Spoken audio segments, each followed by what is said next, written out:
Hello. Apologies for the late start. It's been quite a day. Coincidentally, a lot of you are probably more informed at this point than I am. I have not had to do much of anything. I have not had time to do much of it. I saw like a few choice words about what's the new Datacron set. You know nothing either? Alright. We'll find out together. What's up, Sachi? Alright. Do we do the Datacron set or GAC first? Kind of want to get GAC out of the way.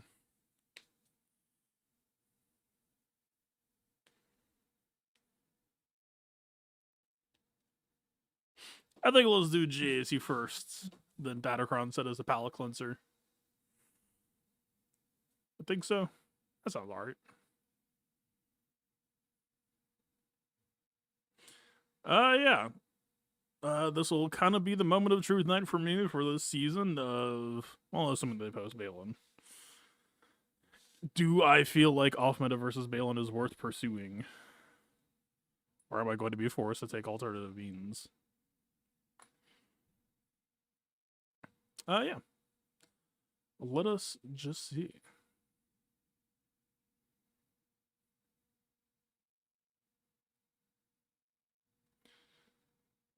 Alright. We see a DVDE for Saw. We see a Leia for Wookiees. We see Ahsoka for what the CA, so probably not doing GM. Bad Batch 2 probably going here. How much defense? 135. DSTM doesn't matter because Bad Batch takes a bonus turn. Creative Witness. No. And it's not health. Cross. Offense. It's not health. This player doesn't care if their Star Killer lives at all. Alright. Well. And then it's just a Ray. I had an idea right before I went live that I might try for week 3 Ray. I'm gonna have to stew on it though, or like, there's a way to over-engineer this, and then there's a way that might be like just right, like just the perfect amount of sweaty. I do have some ideas. It's not gonna make Ray good. To be fair, it's just going to be an asshole, and that's all I really ask of Ray at this point. Just be belligerent. Alright, Old Ben has reactivity. I want to say Wookiees have tenacity up.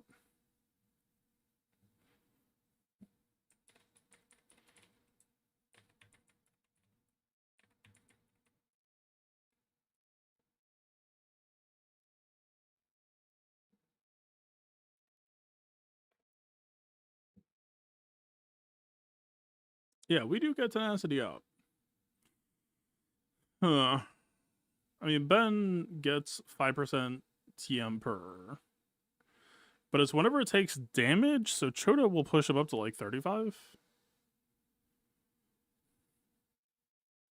And if Chewbacca gets the double hit, that's 40. Huh.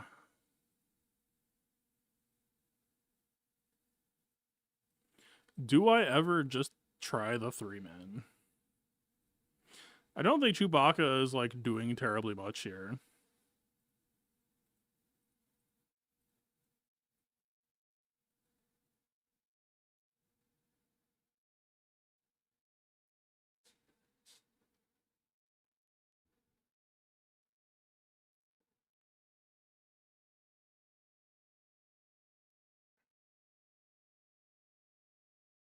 If we go for the 3-piece, it would help contest Ben a little bit. It also, like, Leia gets the protection regen per assist, and so Chewbacca, weirdly enough, kind of makes closing Leia out harder in some ways, easier in other ways. And also, Chewbacca does help clear out the second life, or whatever that savior-ish buff Leia has is. This is tough. How fast is the boy? Not very.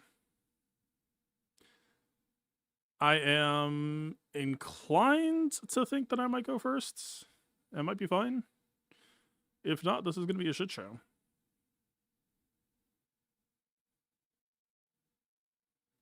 Please be fine. Smile.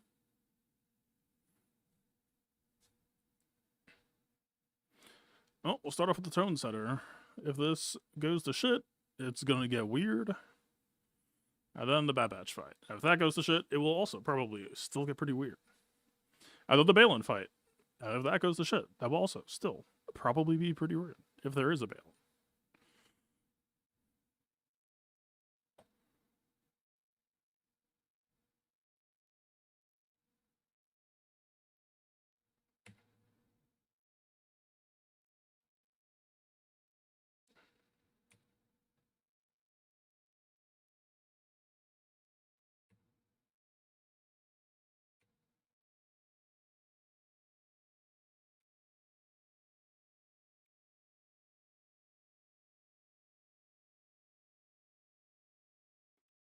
Alright.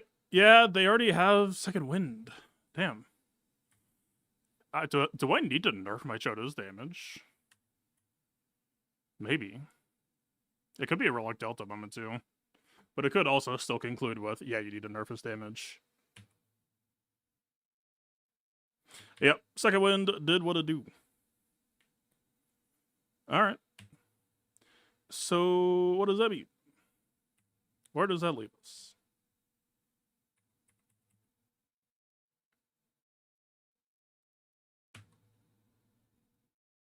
You are done.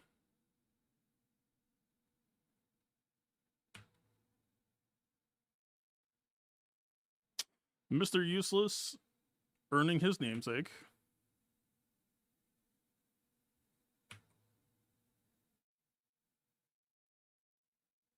Alright, I'm gonna negotiate you down to if you could at least not die. That would be pretty cool of you.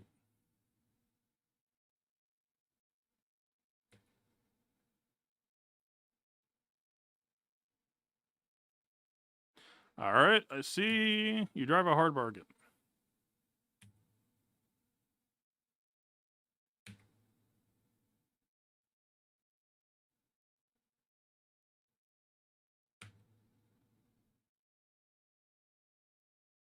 Useless.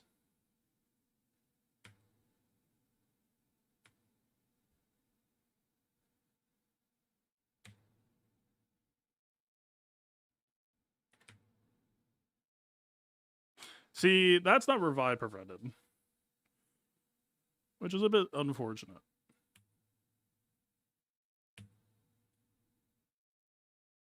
Alright, she's got the big scary button. I might not be winning this. I did not get the armor shred.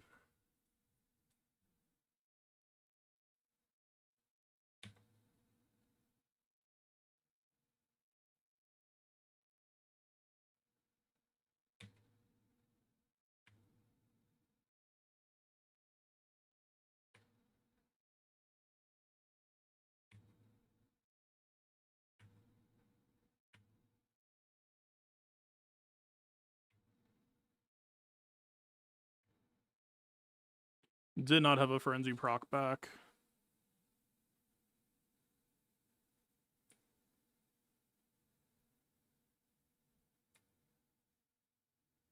Okay, she just went, so she is critable. Okay, I don't think she's gonna still be critable. Okay, this is really just about the armor shreds. I need to lock it in when closing out this fight and focus on shreds.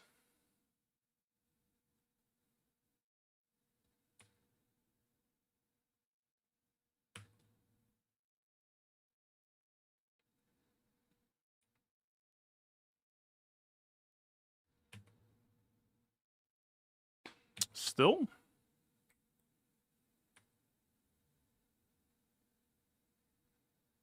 Yeah, I think the future of this counter is going to be you need to be hitting those armor shreds.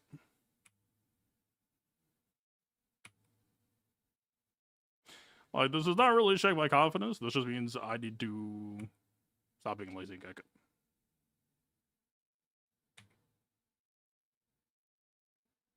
I mean, the buff immunity is a bit problematic.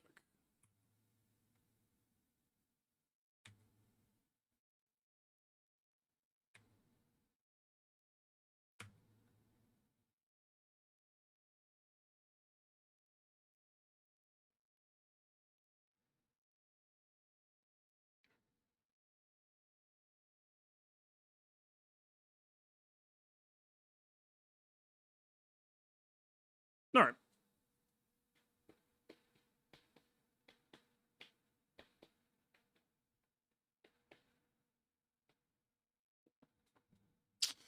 Unfortunate. This is definitely a good season to be dropping fights.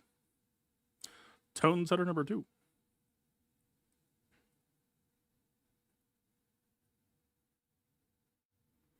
Is their crown 100% CA level 6? Does not matter. We're at 300%. All that really matters is lining up the turn where she loses her CA.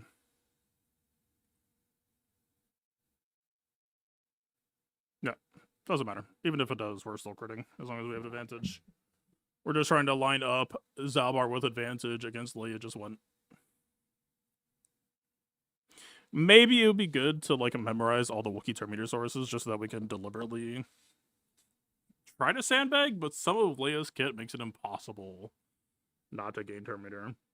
It's very much a similar vibe to Treya against Saw, try to line up for Nihilus when the mark is down.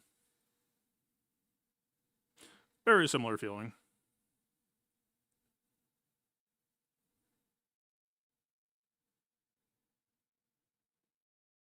Not you. Alright, I sold him down, but because we're on bonus turns, I don't think that matters at all. I think this fight will be decided in the first 5 or 6 turns.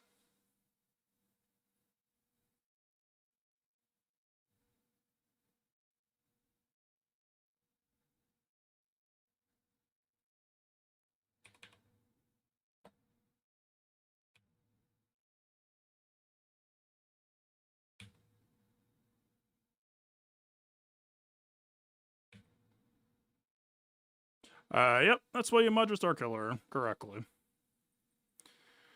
Well, now what? Do we push tempo? I mean, they're all about to go.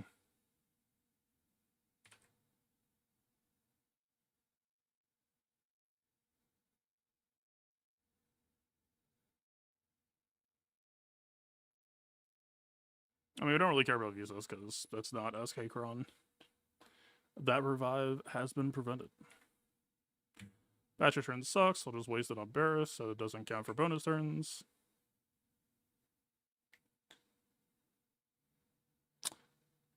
Huh.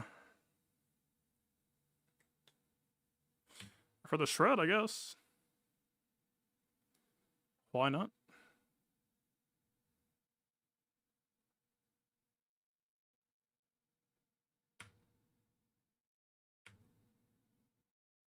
I love Batcher.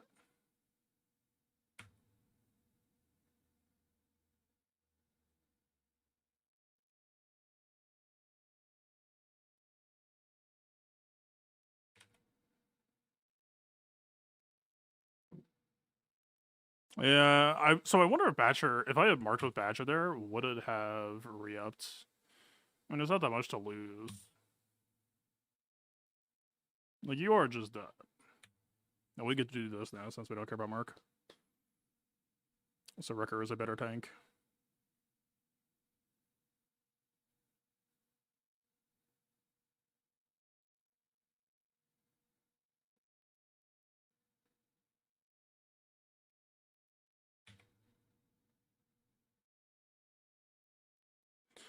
Okay. We do need to think here a bit.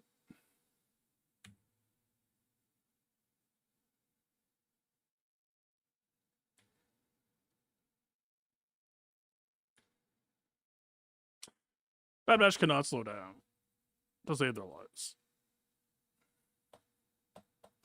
I think I played a little bit too conservative in the mid game. I don't know. Okay, would Batcher have given me the perma mark against Maul for when it bounced?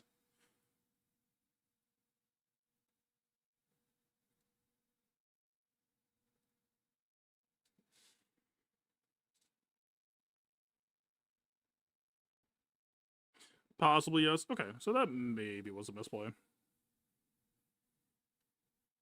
I don't know if the Wrecker might have still gotten executed at that point anyway, though, but it did slow down the fight enough that we had to find out.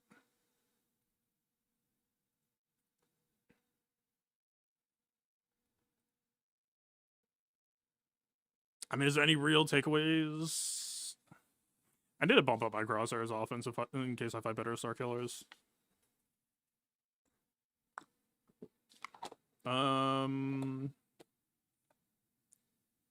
We got one more piece of chip, but I don't think there was any real way around that. I mean, the major decision-making point I wasn't sure on is whether or not it should be slamming smoke.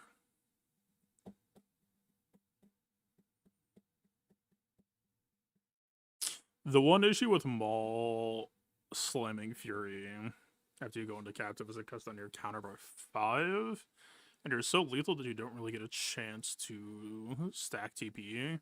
Like, Crosshair can call Omega if you really want to force that issue, but, like, Crosshair call Omega into Omega Basic gets you 10 out of 30?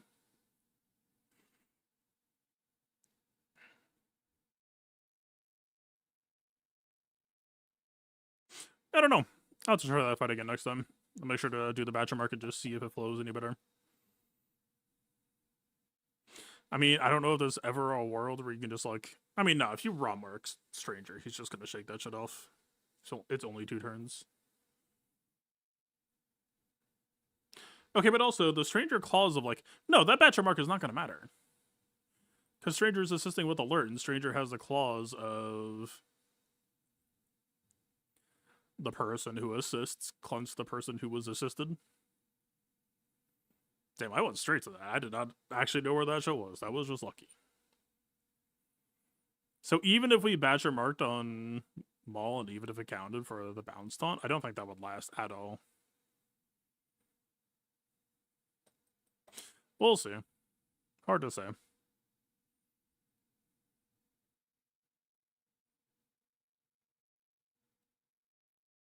It's possible the CA changes the flow, or not the CA, the DSTM changes the flow of the fight enough that it might just need to play differently than versus Starkiller Kron. Shall we? Is this a 7-3? It is not.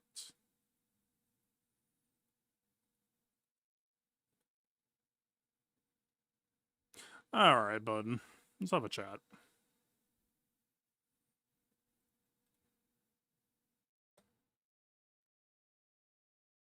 I mean, you are modern. Is there any rational reason to fear? I mean, okay, Crew is offering advantage redistribution is like the biggest thing I can think of for this fight. Because there are times where Hux is just gonna lose it. And it would be nice to be able to get back. I'm kind of trying to think ahead to Seer. Seer really does want Crew at this moment. As much as it sucks to say. Like, that's kind of just where it is. Engage Gar. I mean, it's probably going to be Gar against Leia unless it's a deal undersize.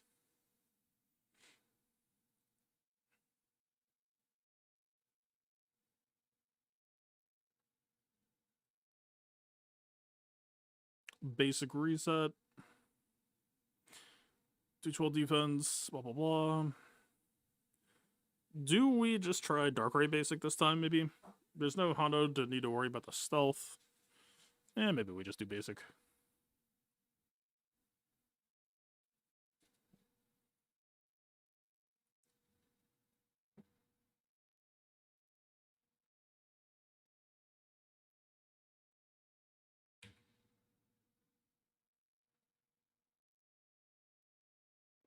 Alright, SLK cooldown increase is not the end of the world.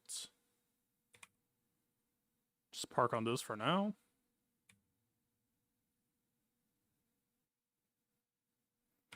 As promised. Although, to be honest, everyone's temperature was so low. Was that really even necessary?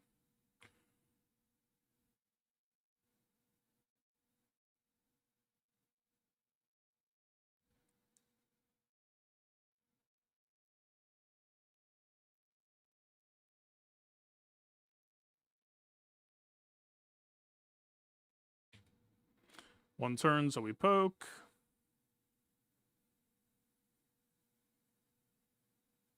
I am nervous for my Fu. I did not boost his durability this week, and I really need to give him the Hux Deluxe.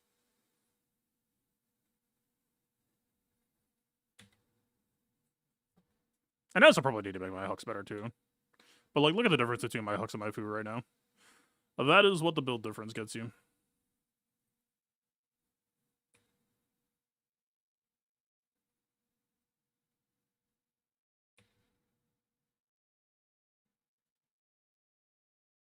I know I just halted, but just to make sure.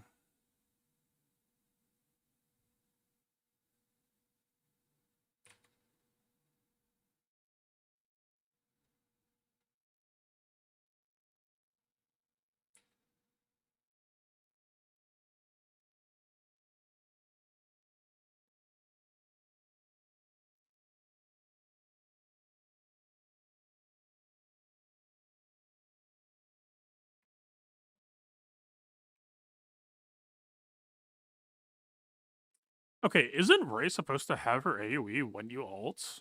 Like, I know the ults, the Honda ults, increase cooldowns, but why? Okay.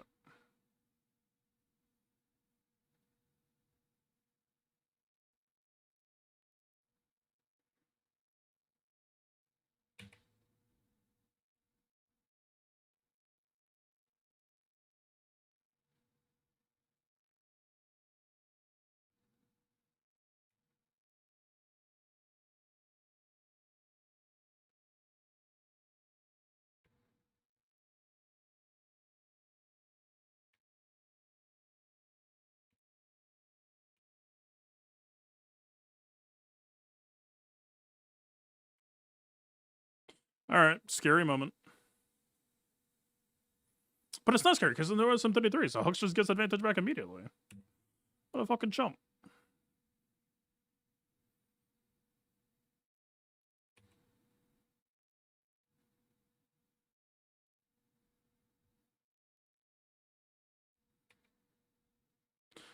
You are weapons free.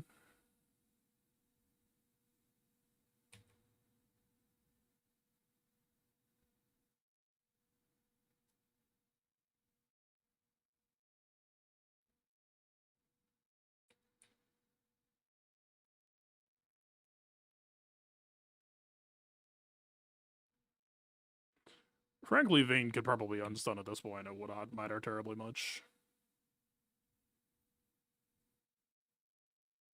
Shall we toast that theory?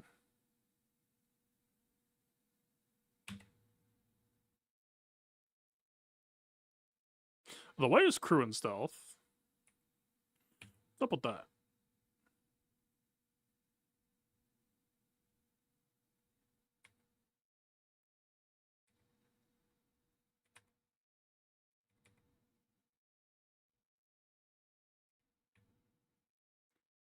Buffs be gone. Buffs return. Buffs be gone. Please don't die. He's gonna die. It is not a good day for banners. I needed the ult so that Darkrai could do her shock, so I could heal.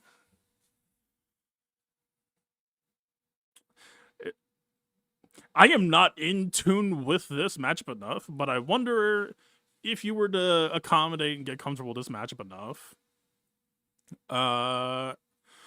is there ever a point where you say, okay, I have swiped enough, I need to slow down. I have swiped enough, I need to slow down so I can get time to go back to Ray. If Fatal, do you have any experience with the Stranger Mirror? Nope, I have never held Stranger. Probably never will. I will say it sounds miserable. The only circumstance where I could ever see myself wanting to hold Stranger is if I have gone back to EP Mario Starkiller and Stranger is just bad on defense, but then he would probably still be bad on offense. So Stranger would be on offense, but I don't think I would be using him on offense.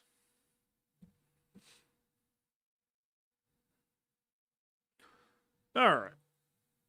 We really need to get some banners back. 313. To Yoda or not to Yoda?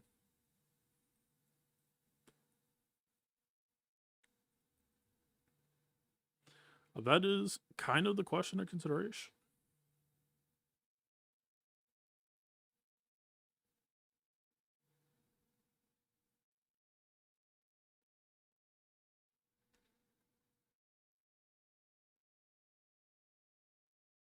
Where is the last one that I used? I think it was this one.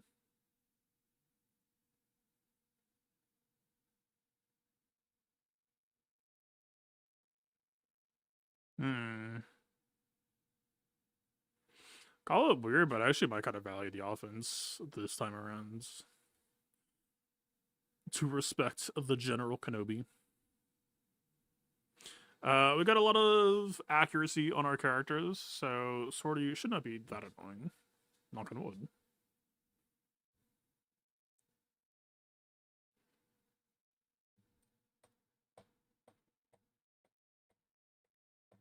Do I fear the defense in a non-Ezra scenario? I mean, I don't really... Like, GMI is very nice for JML at the present time. Although also, oh, that reminds me. Okay, you... Little shit. Yeah, okay. I think that there's a strong call. I mean, okay, what's 282? 282 divided by 0.55. That's still, like, insane. That's still, like, GL speed. No, he's fine where he is. We can leave him like that for Jedi Vader. You feel like I used to have 3-man versus the undersize? I did. They did not have a 313% defense. Is a pretty key distinction. That's the only reason why I'm having this conversation.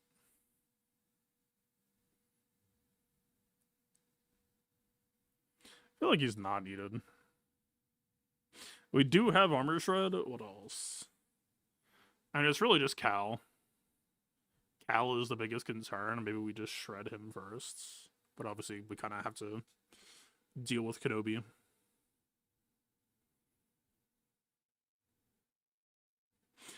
I think saving GMY would feel nice, so let's just go ahead and do this. The one downside of this is because I'm in Turbo Qui-Gon, but this is a non-Ezra fight, this means things are a little bit awkward.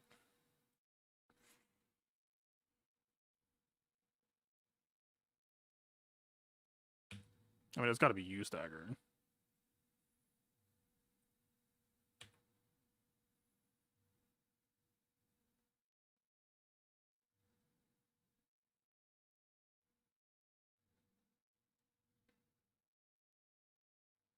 I don't feel like this does anything.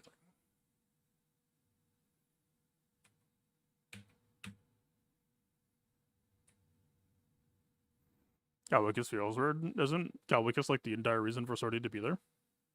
I mean, Ben has his extra health and GK is a tank. Gal is pretty much always going to be weakest in this spot.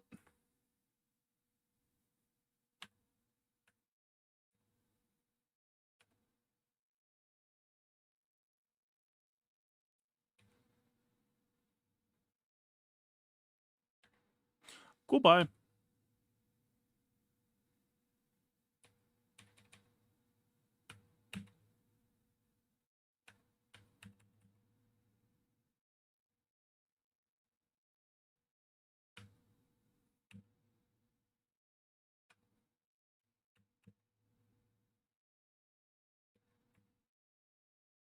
All right, buddy. Let's have a chat. I've heard you've been feeling inspired lately about a great many things.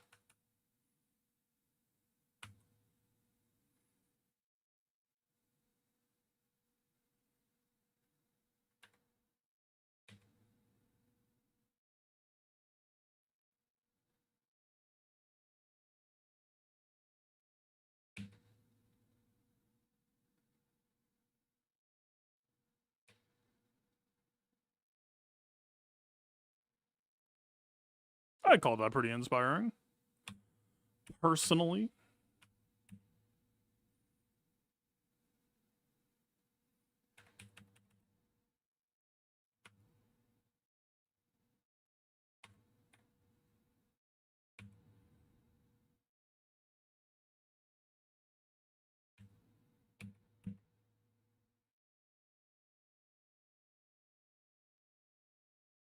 Might as well, I suppose.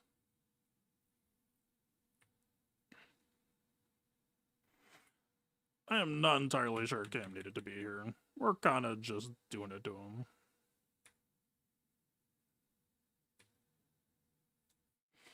This will give Pal Terminator to for sure go before Amidala. Well, +1. Could play Sword before Ben to give VIP on Ben instead of Cal. I mean, that's true. I don't think that's worth it, though. Like, to me at least, the entire point of the Theorycraft would be I want VIP to be on Cal Kestis. So that should I secure Inspired on Ben, I've got GK and Sortie just trying to make it a sheer pain in the ass to try to get that shit off. And that way, in so doing, I possibly create a, like, evasion stack timeout scenario. I would 100% want VIP on Cal in most scenarios. For most counters that I care about countering, Cal needs to die a hell of a lot more than Ben Solo. Right, Cal is kind of your soft win con. Not for every matchup, but Cal 30 stack. Cal 30 stack or Cal evasion stack. Both kind of get you there. Not that, like, evasion stack isn't beatable, but...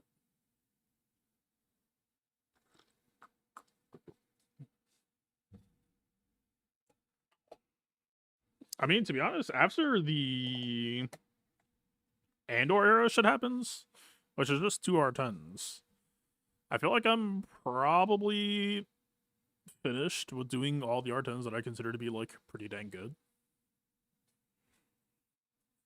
And I did a couple that I perhaps think are maybe not really that worth it.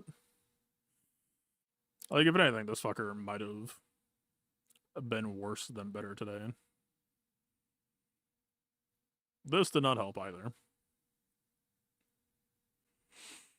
I'm kind of at the just, like, polish things up or, like, mediocre value R10 stage.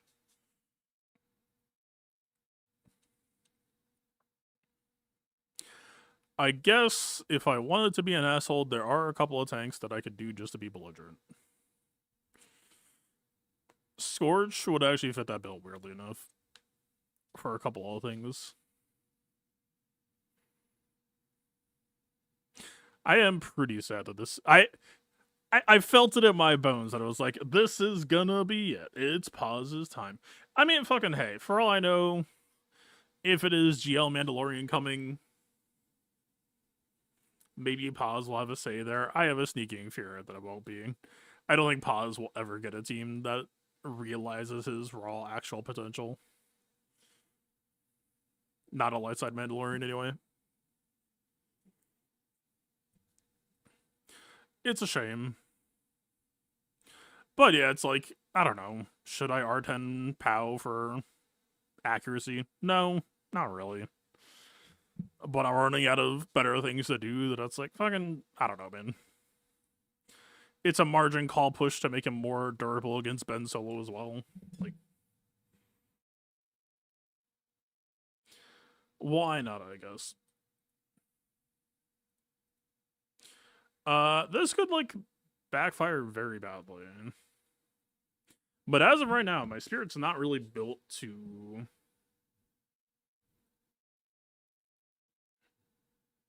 Yeah, 34% crit chance and barely any damage on top.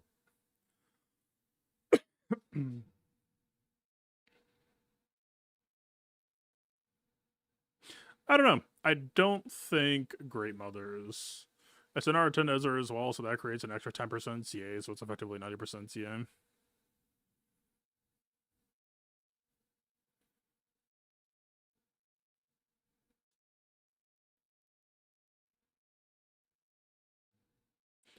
Bane's U feels R10 for a crit chance. I'll worry about that when my Bane ever starts losing because he can't crit. As for all I know, maybe that's a factor in this fight, but I don't really think it will be. I'm gonna be honest with you on that one.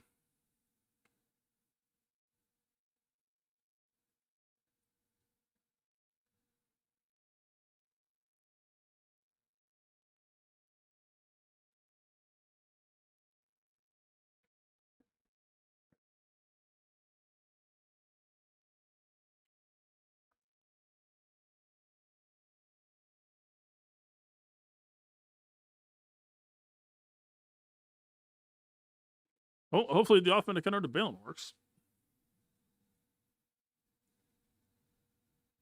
This can be evaded, right? I always thought so. Yeah.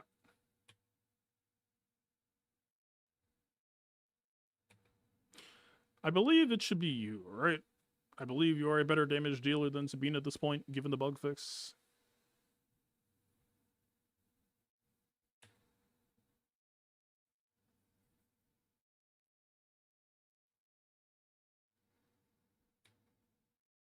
Have some defense shred. Although I guess I should have aimed it at Ezra. Display.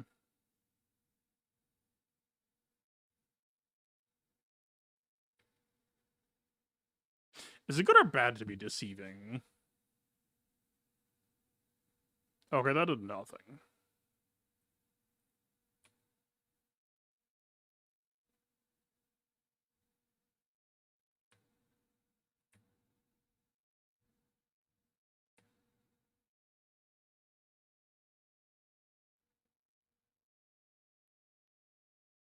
The true damage is problematic.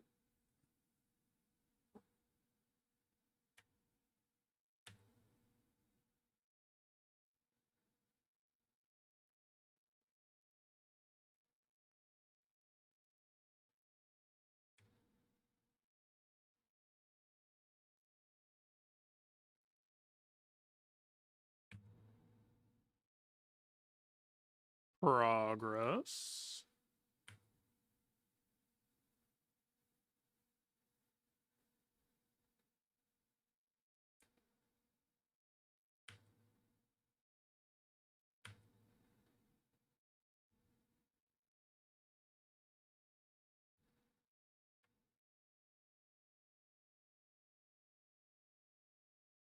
Am I gonna get to cash in those buffs, or are they just gonna go away before that turn? I think they're just going away. Sad times.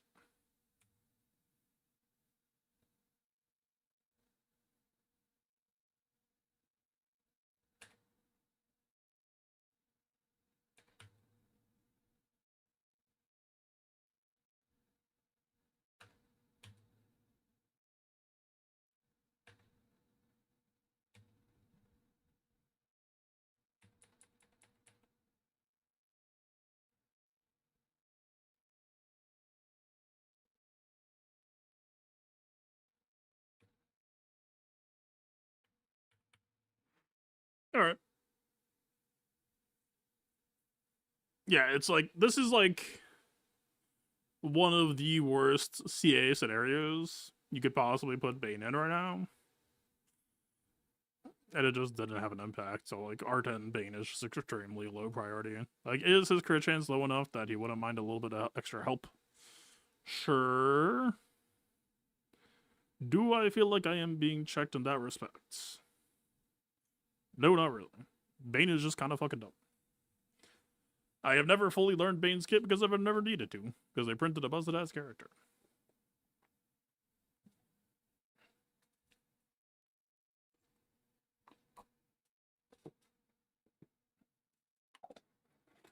Hello, how to ask R10 unto Wookiees. SideQuest are big fan of walking carpets. R10 Zalbar is one of the best R10s in the game. And it's through Wookiees. I did R10 on Tarful and Chewie. Or Yoda. Yoda and Chewie. For the same reason that I did Vandor Chewie, which is the Wookiees were being helped a lot by enemy team support runs. And at the time, Yoda and Chewie as well as Vandor Chewbacca were doing very, very well in the damage department. Yoda and Chewie are really needing that extra help with the 10% crit chance. And like being a pretty okay damage in zone, right? And then Vander Chewbacca having armor ignore on his basic. But yeah, once I figured out how central the what am I saying? Once I figured out how central the enemy team's Datacron was, it was like, oh shit, there's actually gonna be like a major correction. So like Zalbar is of course still incredibly important. The entire archetype of the team is funnel all of the enemy team's hits onto Zalbar to stack up a huge explosion. So like naturally, yeah, he's one of the best R10s in the game. If you intend to play Wookiees and try to use them effectively. My Zalbar, even with R10, and like some of my most premium mods, is still coming near death a lot.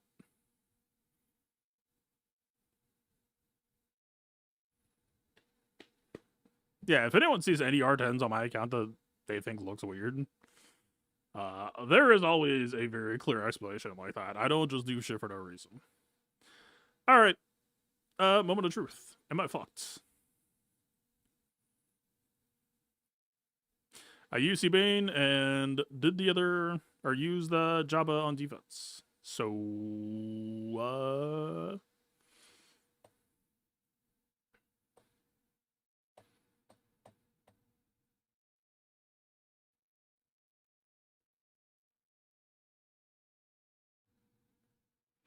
I know that some of the people who succeeded pretty well with this had a mix of survivability and damage. I do not have that. I either have survivability or damage. A lot of survivability or a very minor amount of damage. So I said, well, what if instead I just modded for crit damage set and tried to copy their success? I mean, fuck it, honestly, I'm copying someone else anyway. Let me just insight to confirm what they had. What was it? Gid. Not good. Not Gyad.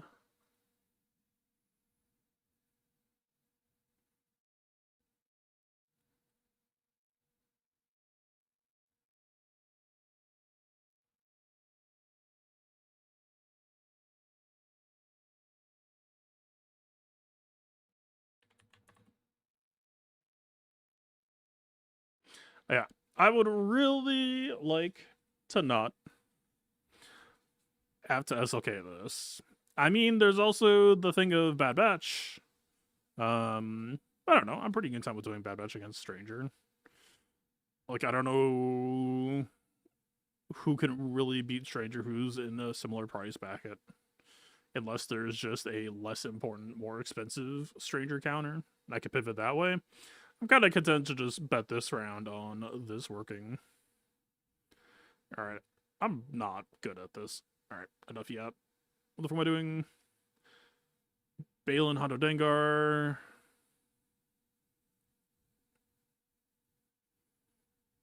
Force defending DC.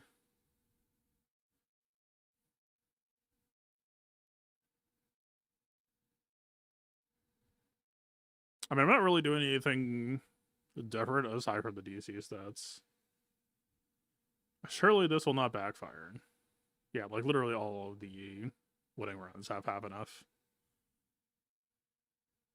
Literally all of them. Jesus fuck. Alright. Good talk.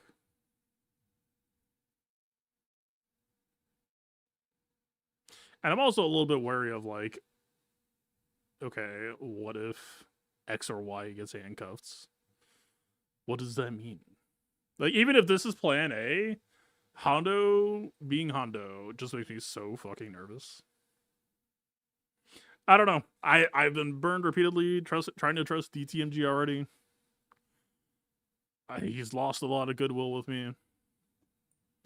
But I guess let's see.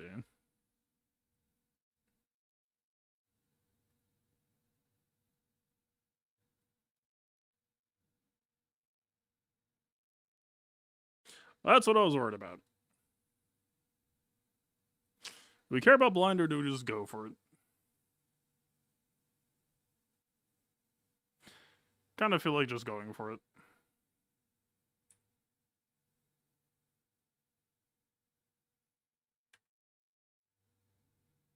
I mean, they've got the lock taunt that dispel is kind of pointless here. I don't really want to. I mean, they're in muted days or auto dispel days anyway.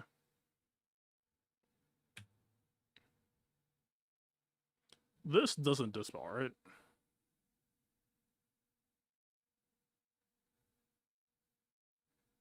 I need to remember that this loses all stacks of insight. It doesn't really matter that often, but is this just lock taunt? Probably.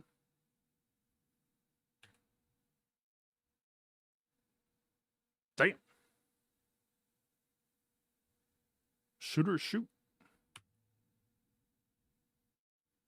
Holds. Please just let me win, man. I really fucking hate this counter. I hate this team. I don't want to hold some horribly expensive shit. Hey, can I have this man at any point? Just ever. Just broadly. Would love to hear your thoughts on this.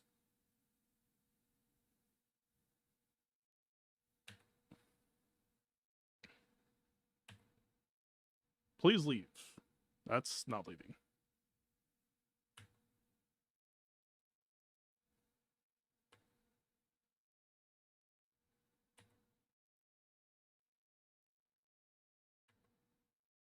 Alright, there's clearly some interaction that I've forgotten.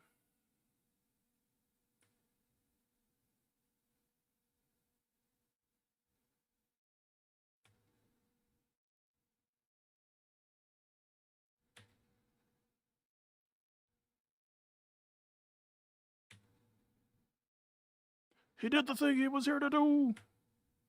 Insane!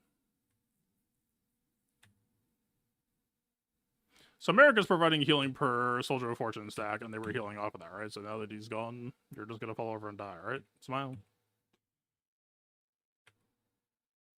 It's fuck off time. It's time for you to leave.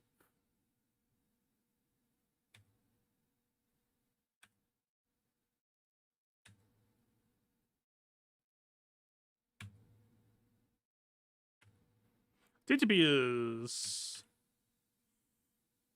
healing immunity on basic, right? I believe.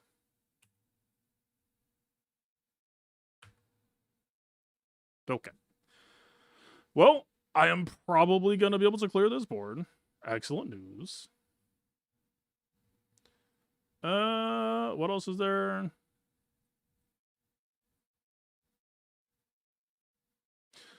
All right. Cody and Gungans. Oh boy.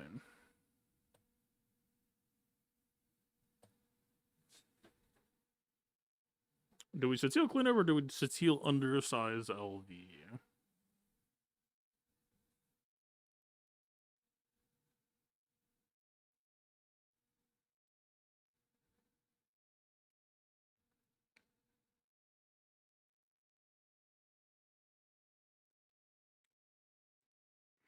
You are here.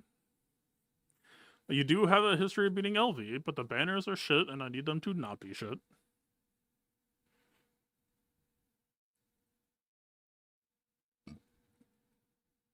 This might need to be a roster list check.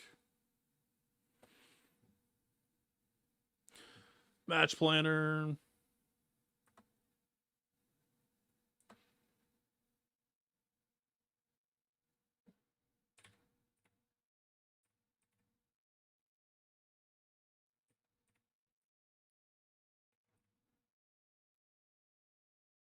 Alright, SLK is dead, C-Bane is dead, QA is dead, YS saw here twice.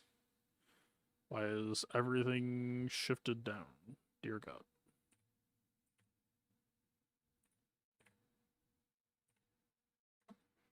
Alright. DB2 is dead, Reva is alive, Saul is alive, Jim is alive, Wookiees are dead, both literally and physically.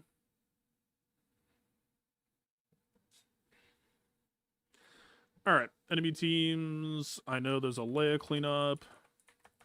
Saw, Gungan, Clone Trash. What was the last one? DVD. I mean, a lot of these are pretty much just put it in the bag.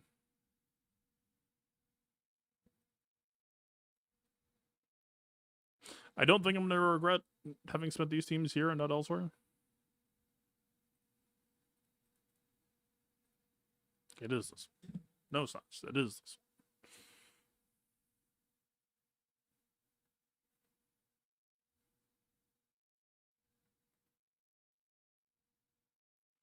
Health defense. I think undersize is fine.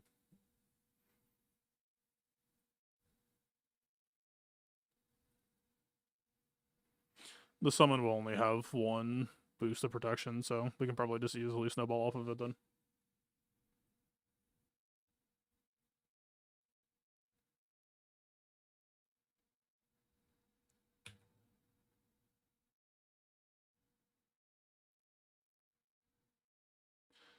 Happy squishy summon day.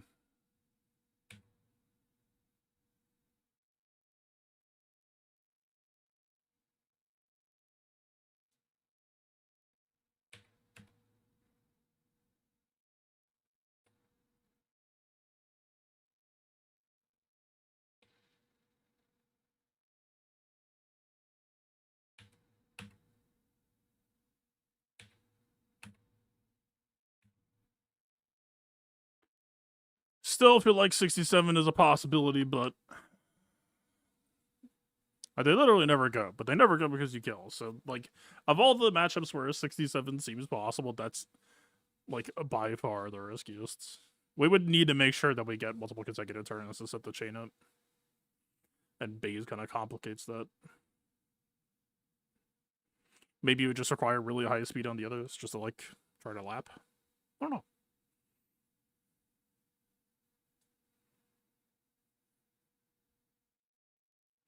Alright. For the other side of the coin.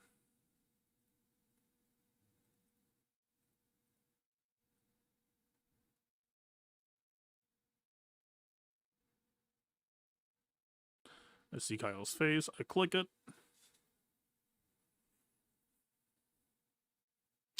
Is there anything to really think about here? Maybe keep in mind Calicatar's play pattern. You try to apply Force Influence and then do the middle for the big hit while they have Force Influence for the big second hit. I feel like there was something I was trying to do to, like, get shreds or armor shred down. I don't know.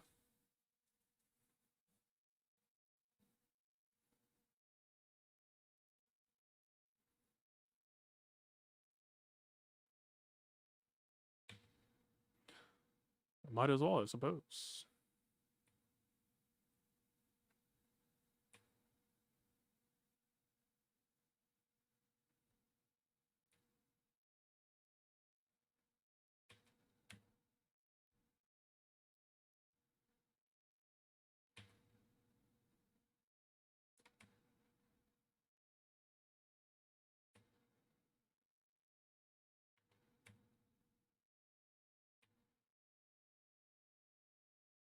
I looked at Darth Vader a few turns ago and I was like, ooh, I see a 15. Does that mean that he's about to start threatening bonus turns? It doesn't tick on us hitting him.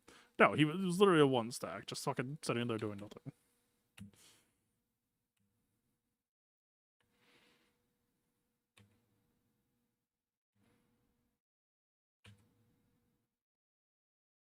And you will continue to do nothing.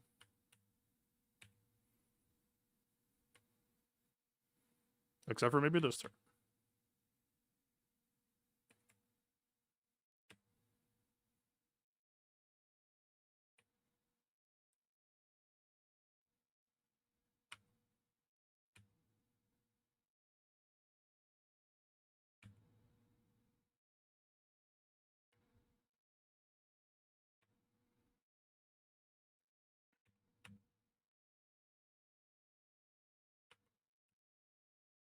Yeah, this is the perfect example of, like, this fight feels so good that you're just like, man, surely there's some way to undersize this. But I think the moment that you undersize, your control grasp could just start to slip a little bit too much.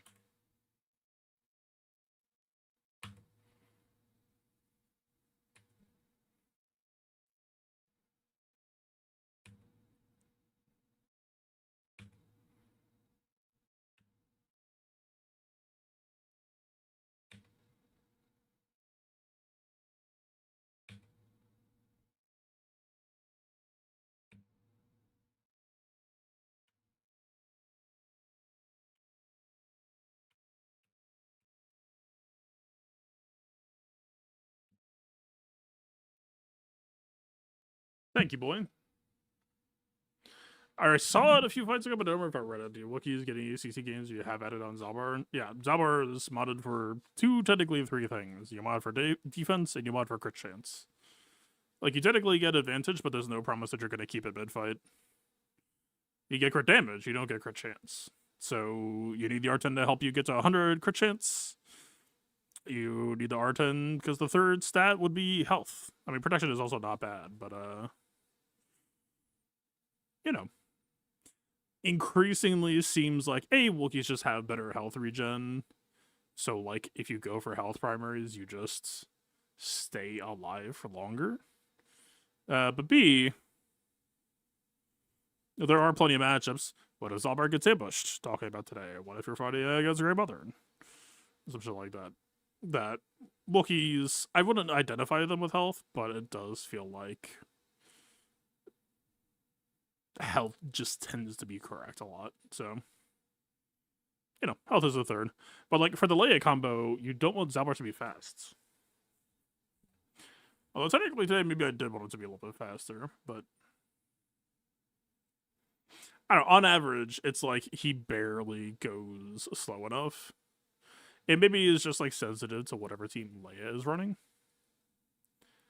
But yeah, it's like, you don't have to mod for speed. I mean, you mod for a crit damage triangle, but that's, like, kind of it.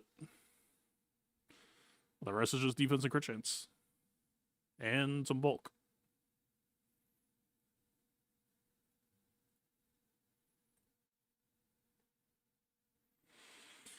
Alright, Leia, clean up.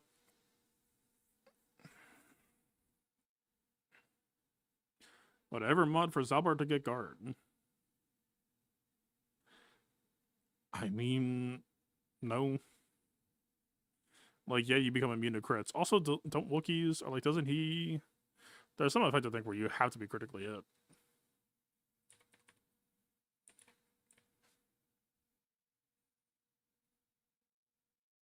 Like, never say never, there's some team that's just like, I hit you 20 times with plus 10 billion crit damage. And it's like, yeah, of course, in that spot it'll make sense. But by default, on average, no.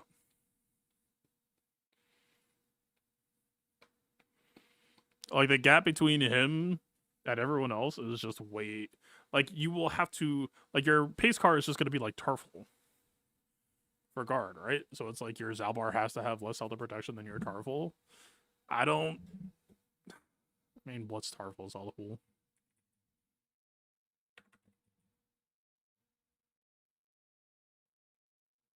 At R9, you use 76, 71. Like, if you really just committed to the bit and sacrificed speed, maybe you could come up with a number that doesn't make you feel absolutely horrible about it, but you would have to do the same for Yoda and Chewie, too. Which I assume he's roughly similar. No, it is not. No, that's 3P and Chewie. Fuck. I mean, it's still 66, 63. That is lower. Like, never say never. If the matchup context makes sense, then of course it's a consideration, but I would never say it's a default neutral stance.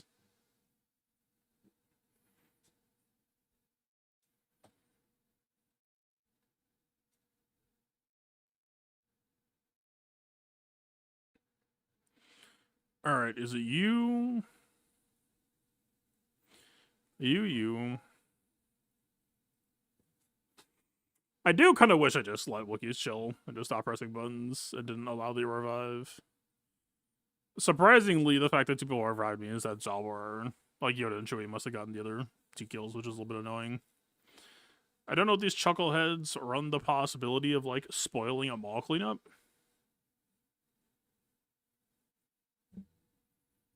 It's kind of what's at stake here.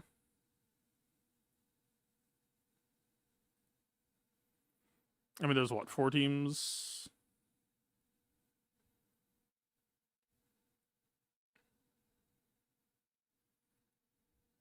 How cheap and scammy do we want to go with this?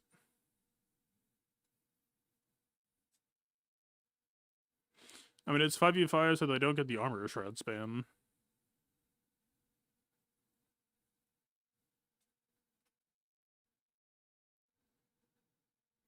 I feel like surely JML could take this.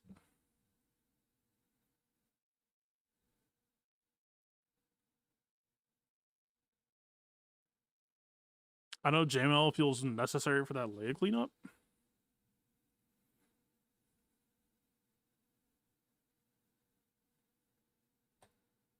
What's my gun game plan for good banners? I mean, BKM is fucking rough in the middle. This doesn't have access to LSDM. This is just whatever stats, just okay damage.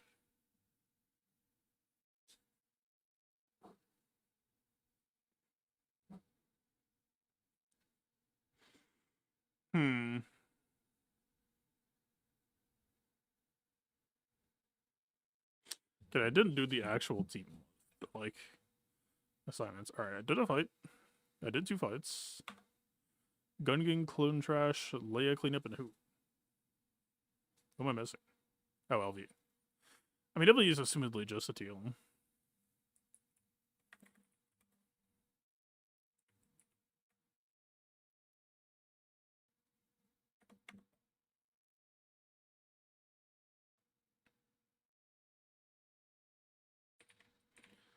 Let's say JML versus Clone Trash.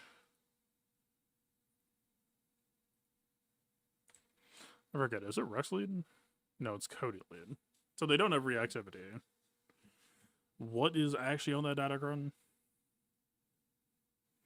I mean, they get defense. We don't particularly care. Crit damage. I mean, JML has a very high base crit avoidance, and if we really wanted, we could even add on to that.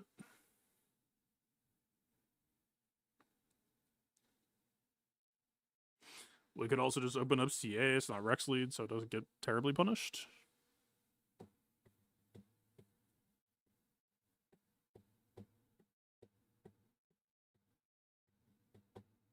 I don't remember this being particularly good. Okay, Rex has a pretty high preload. But he only... No, he doesn't call assists against Sith, right? He calls versus everyone else, I think.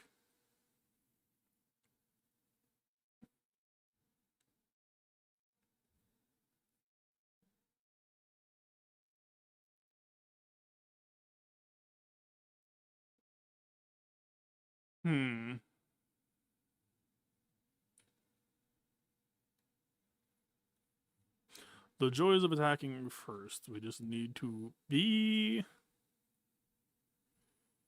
as clean as can be.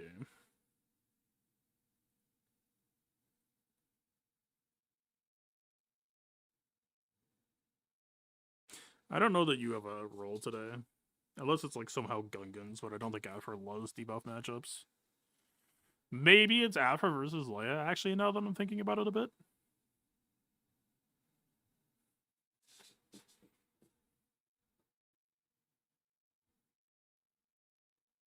I don't think I hate that. Sans, again, Afra doesn't love debuffs, so Mind Tricks is kind of an asshole to her. And Ambush, if they can trip it, kinda just fucks everything up. But past that, Afra lead on Leia maybe doesn't sound miserable. Sateel against LV should just be a clean 66 unless I'm not thinking of something, but it was pretty easy last time. I mean, health is health. That is true.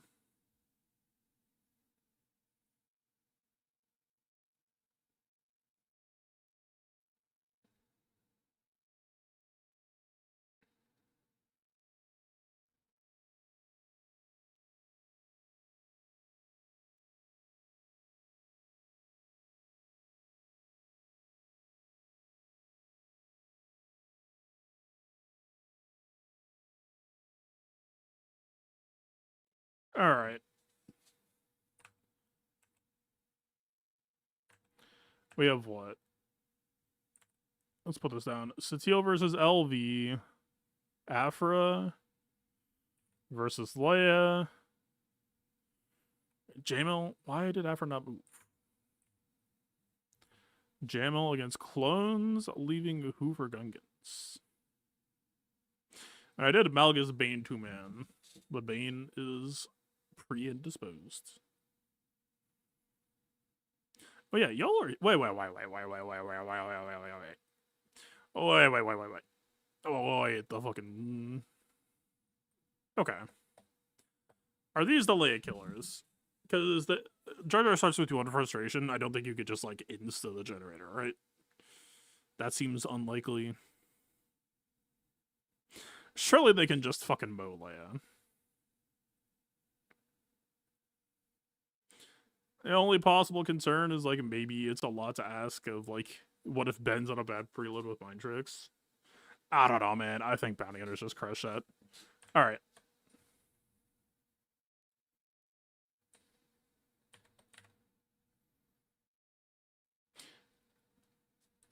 Bounty Hunters weren't even on the lists. My bad.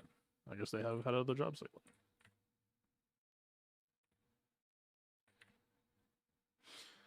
Who is our Gungan solution? Who the fuck have I used against Gungans? Aside from BKM.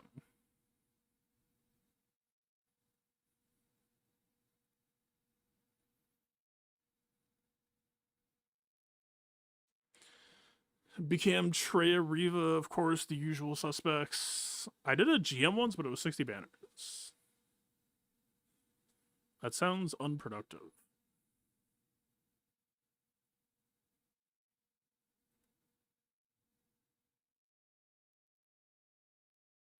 It was during Gungan.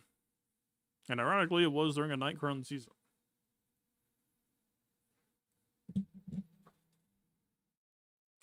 I did a BKM undersize for 66?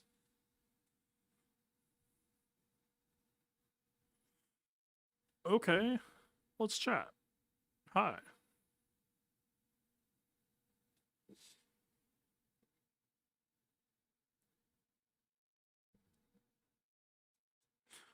The BKM Cron was largely ineffectual. It was just 80% bulk on stats.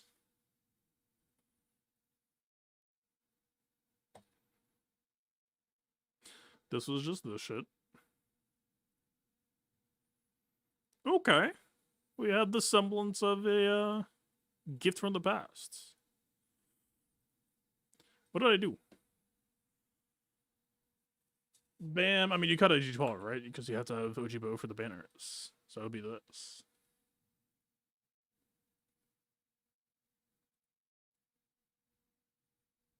I mean, we have to play around Deathmark, so it would ideally have to be protection.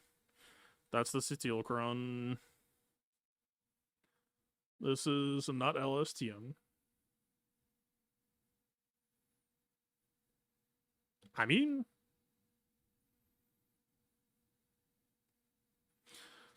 it's more health than last time. It's less protection than last time, but not by terribly much. If we're just trying to recreate it in the aggregate, rewalk through the steps I took.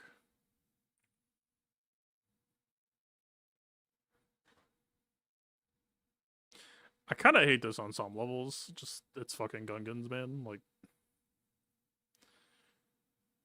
oh, would light side bulk feel better? At the end of the day, if the chips are down and it's me versus Deathmark, I don't know that bulk feels all that reassuring.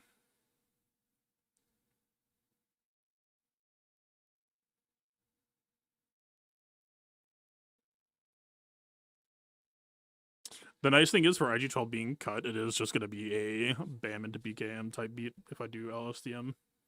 That has to mean something.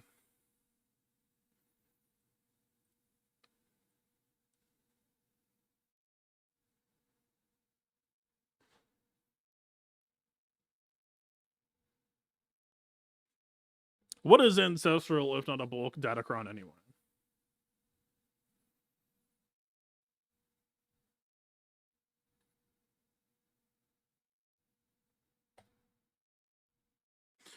Putting my life in fucking BKM's hands, what am I thinking?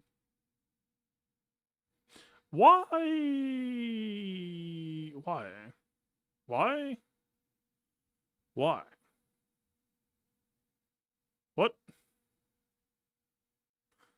Why are you fastest? I'm getting minor deja vu. What the fuck? That is going to throw things off, because we're going to go twice and that's going to trigger a bonus turn for them. Please, God, no.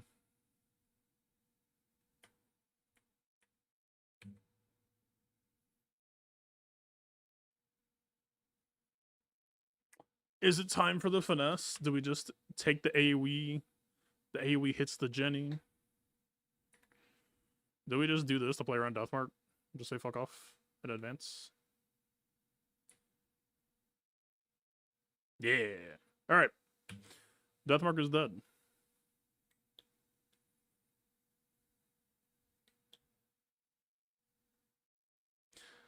Now we just let Ancestral do its thing.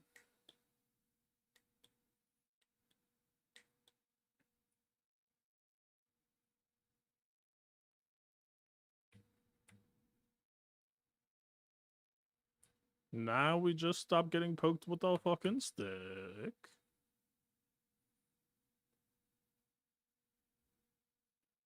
Do you fucking mind?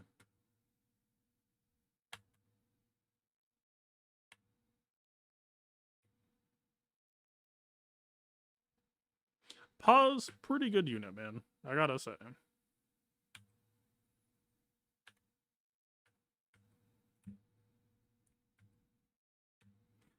Alright, bam. Can we fucking chat?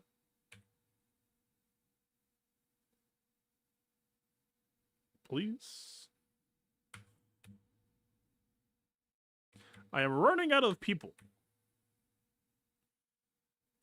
A Bo-Katan mask would be pretty lovely right about now. No, thank you. Yeah, that was pretty nice, actually.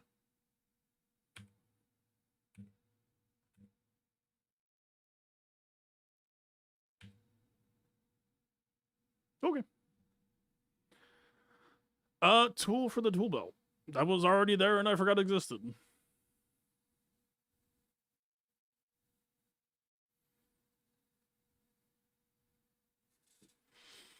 What the fuck was up with that pause preload?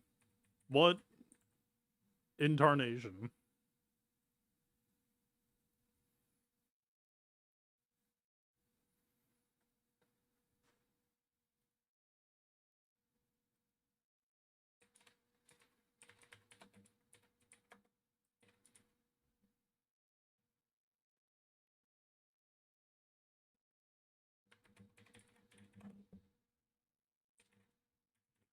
Control F, turn meter.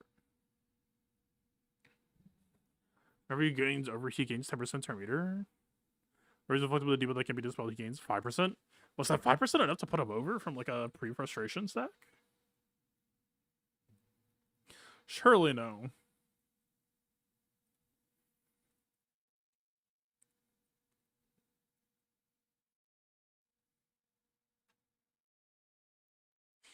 Surely, I guess, yeah. I mean, 296 over 195 is surely above 306. Yep. Well, no, it was BAM 311 or 312. Either way, it would still be over BCAM, so who gives a shit, but I kinda do give a shit. It was 312. Okay, so pause should not have gone first. Unless something else happened.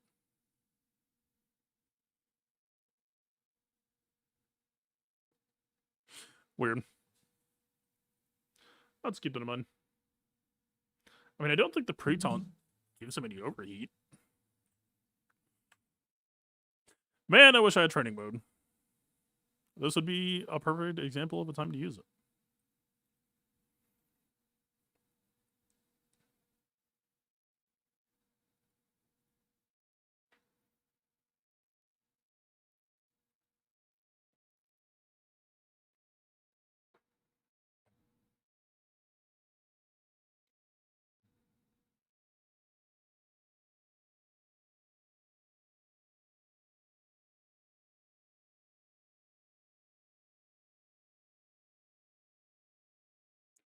Anything to think about here? Oh yeah, wasn't the DCT like shocking? Like it was a fast DCT, but somehow you won second last time. I think one thing I'm continuing to feel, having a large speed gap between Satil and JKR just feels bad.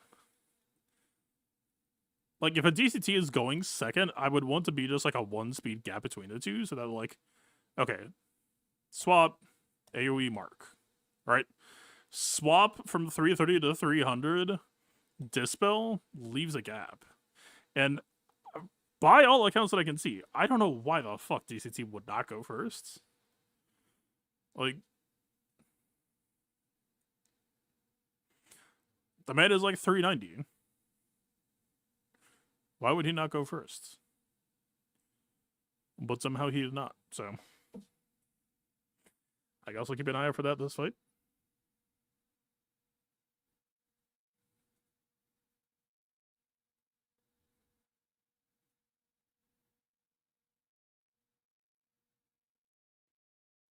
Or possibly he's just double lapping. That would make more sense.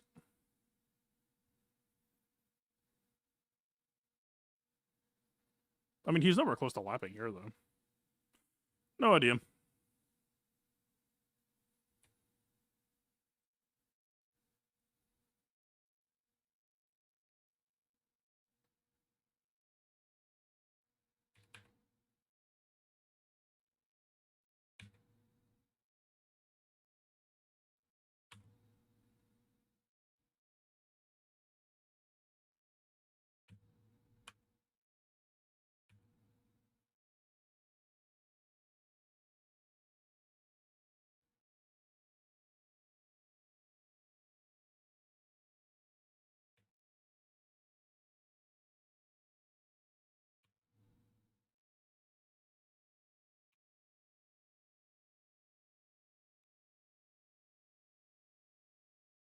Nobody can be marked, right?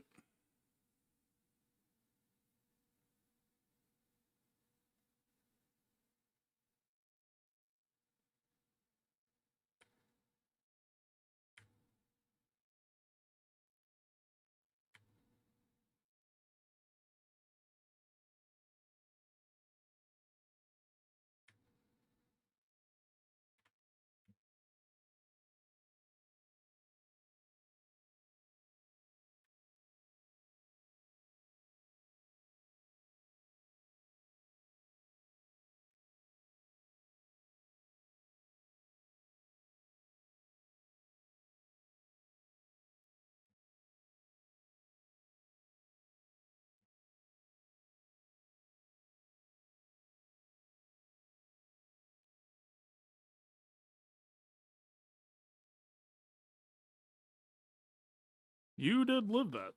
All right. I'm actually thinking maybe a swap to Jolie. So I can do this. So I can do this. Into this. Somehow that did not do true damage. I mean, everyone's full. Like it does wrap. We'll get.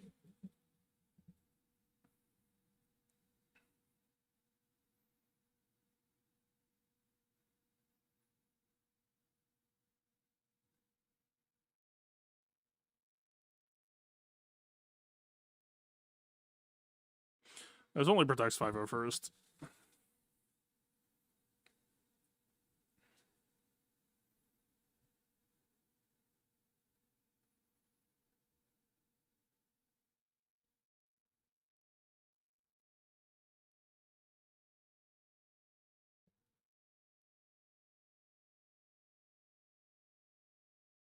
Okay, so he's like 416.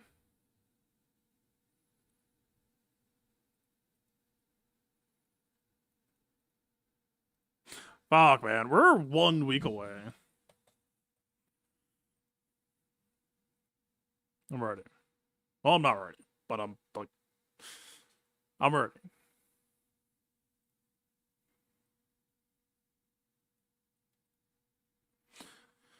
He's got the bugs, and he's just not generally a fan of Luminaris. I don't know if she actually gets play here. I don't even know if this needs to be a 5-man.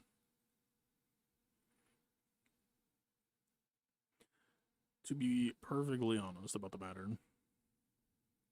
My next LSTM has 8% protection. Okay. Perhaps we will not.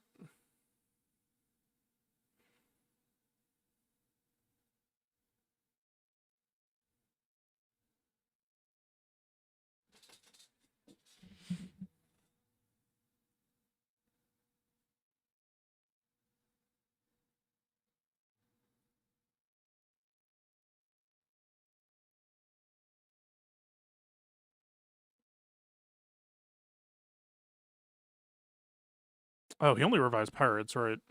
I mean, this probably revives clones. No? No. The man just said no. He said, not my job. I got put in fucking cryo sleep or whatever the fuck happened to him in that story. He said, not my job. Estranged brothers.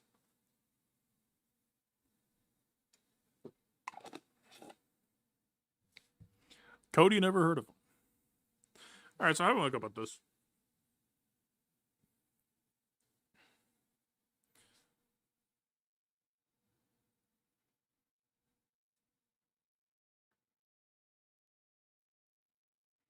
We could just kill Rex twice, frankly. Well, the Super Rex with Crax unique is going to be annoying. Is the Crax built for health? That is like the sharpest no I could think of.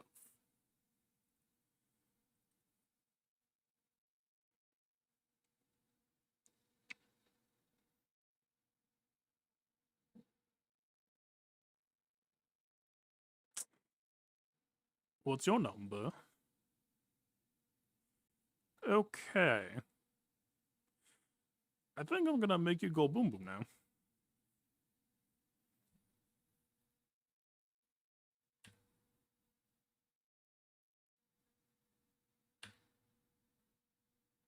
Wait, he does revive them. What the fuck are we talking about? Hello?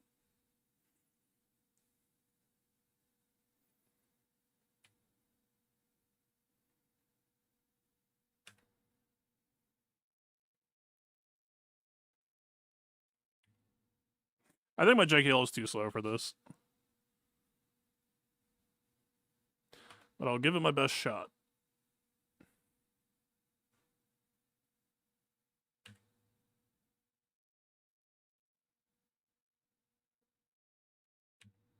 Yeah, a bit slow. What can you do?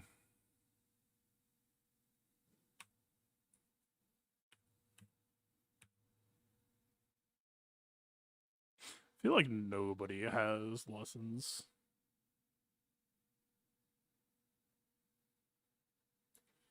Yoda can get it back.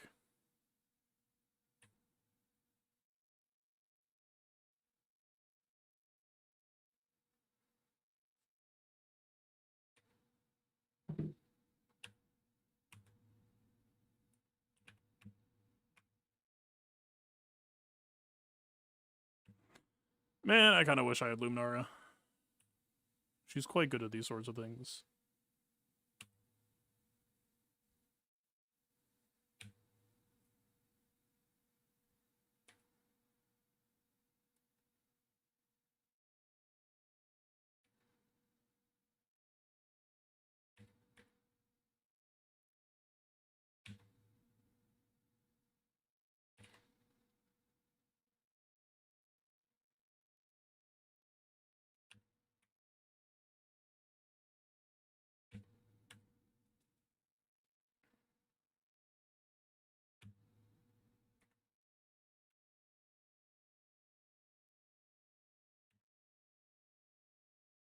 Just give me the cooldowns back, man. I don't know who's where at this point.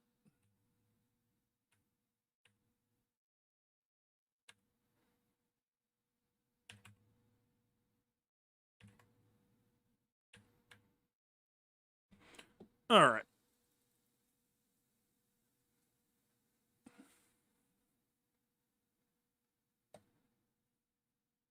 Is it time for violence?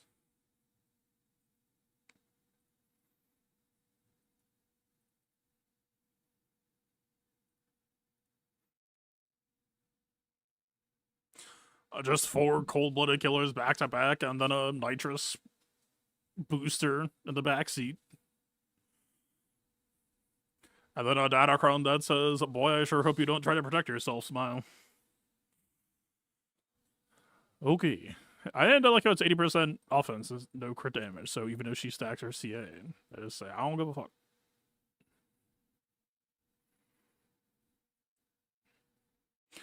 Hopefully the preload is not too bad.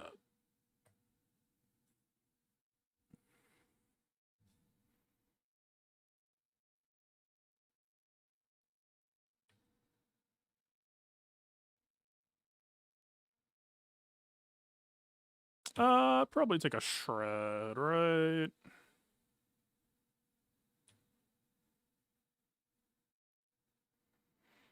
Do these moves dispel enemy buffs? I don't think so. I mean, I don't think this team is particularly bothered by second wind, but like this looks for cleansing on allies.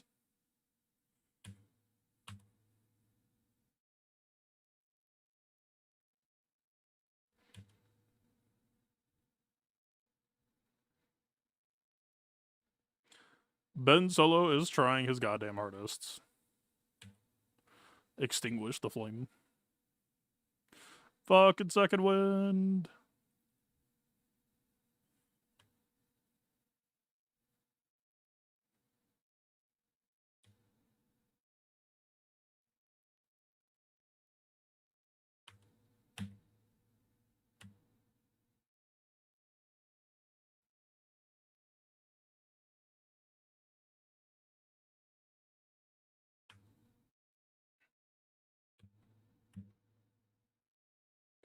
Yep.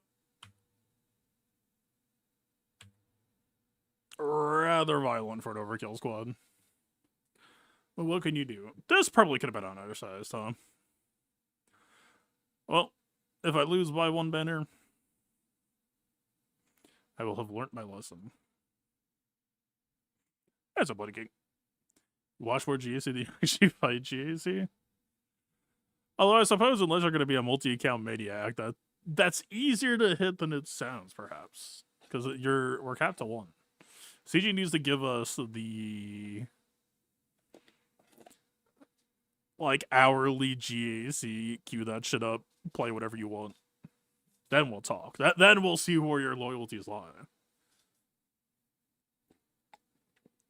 Alright, 1396. I feel like I should probably try to learn this number. I mean, isn't it 780? No, it's 780 plus 10, right? Is it just straight 800? 240, 240, 210 plus 10? Yeah, I think it's just straight 8s. 65 times 11 plus 8 minus 20. Not 8s, 7s. Okay. So with the drop, I am 1 above perfect. Or, not perfect. I am 1 above softmax. Oh, I really hope Wookiees don't spell my doom today. I'm trying, man. It's the armor shreds. It's honestly my fault. It's not the Wookiees' fault. We are at the stage, like, when I was figuring out Nisus versus Jabba, and we just don't know. It's like, yeah, you understand the first minute of the fight, and there's another 4 minutes, and sometimes you gotta think real hard in those moments. It's like, okay, I get it. I get it. No home 1. No rebels, period. There's just gonna be a Falcon jump scare somewhere else, I suppose. I mean, is Rebels with Solo home 1? Dude, it's been so long since I saw an exec on defense. Didn't I used to do no Y-Wing? But was it against triple attacker?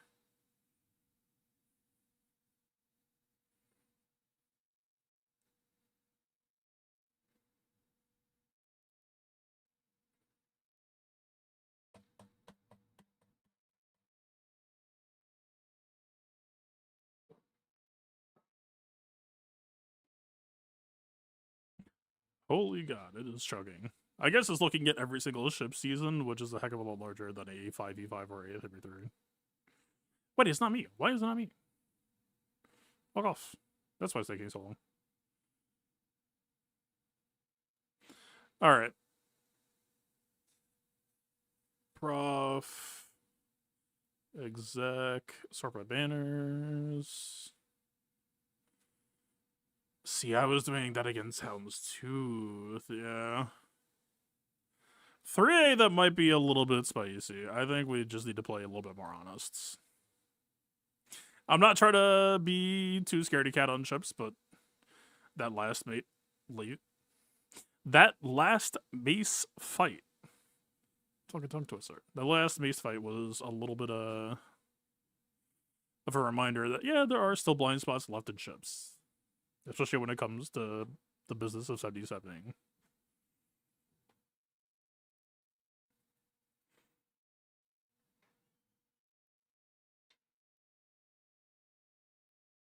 Oh yeah, I finally have a 7-star Rogue One.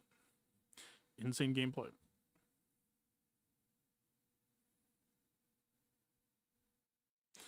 Would've done all 3 matches last week on vacation, not spending any time in the game.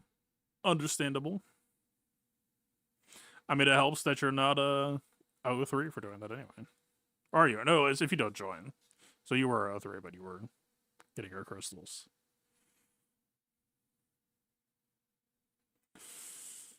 I don't know if there's any possible jump scare I'm not thinking of here, but it's not something I've thought before. I don't know, man. We'll try to make the points go higher.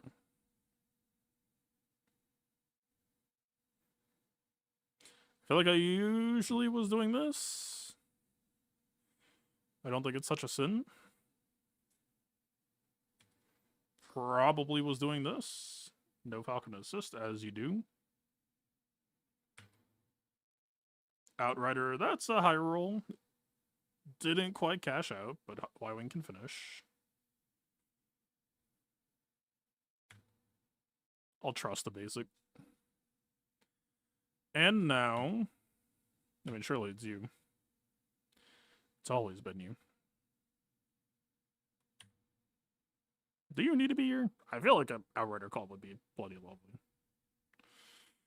Alright. I mean, technically he does call Outrider anyway, right? It's just whether or not him existing causes banner risk. That is also unexpected.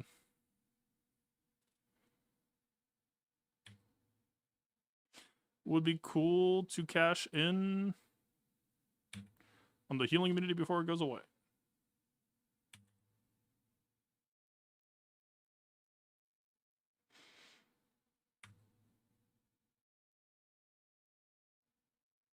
Okay.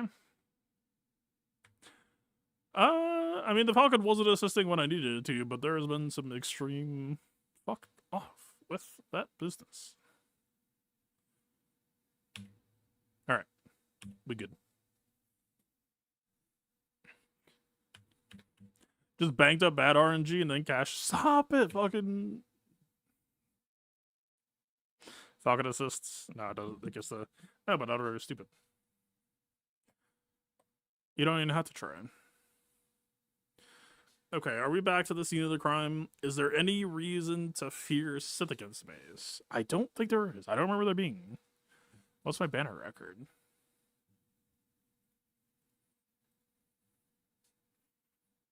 Dude, I almost need to just, like, start taking notes on ships. This is... I don't have the natural interest in ships to, like, retain all of this. Alright, Leviathan versus Mace.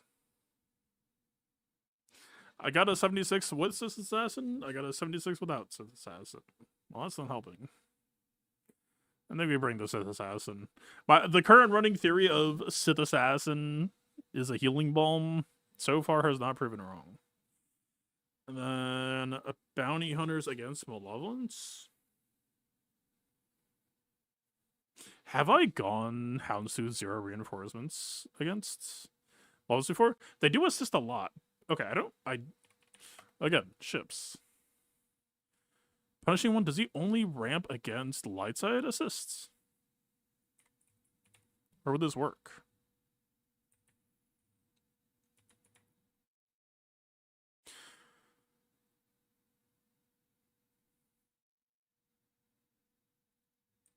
Control of out of turn. Whenever an enemy attacks at a turn, reduce the equivalent of 1 dead by 1. Okay, have I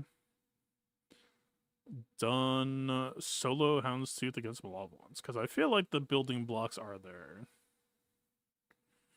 I mean, Spy is out initially too, which adds even more assist to the bundle. Like, I feel like we're getting, as long as we don't die, like, knock on wood, but as long as we don't die, I feel like we got decent building blocks for A pretty early death mark. Hyena Sunfac.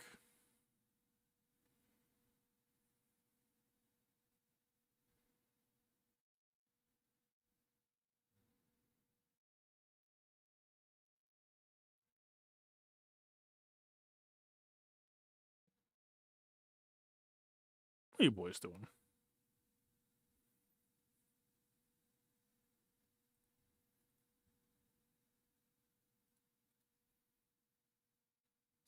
No, I have not done this.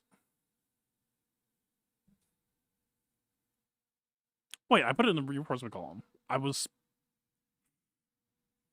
Listen.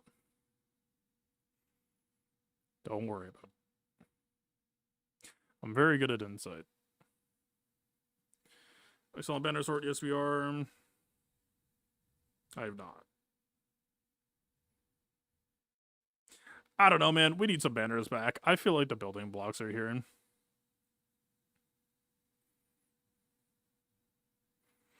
It's Hound's Tooth. Come on. What's the worst that could happen?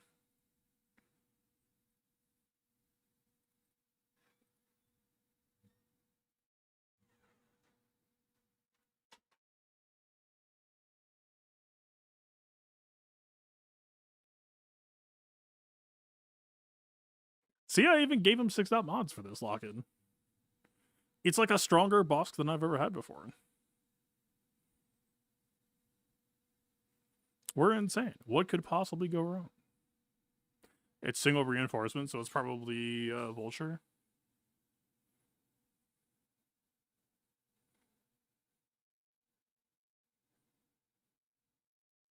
Okay, let's actually stop and think. This comp is good for protection regen. Vulture Reinforcement and Buzzroys in general tend to hit more on health bleed. We will get 1 heal. Houndstooth will heal it up.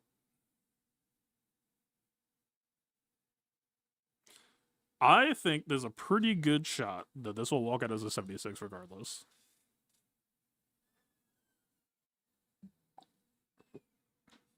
And maybe there's just no way around that. I don't think bringing in a reinforcement fixes that problem either.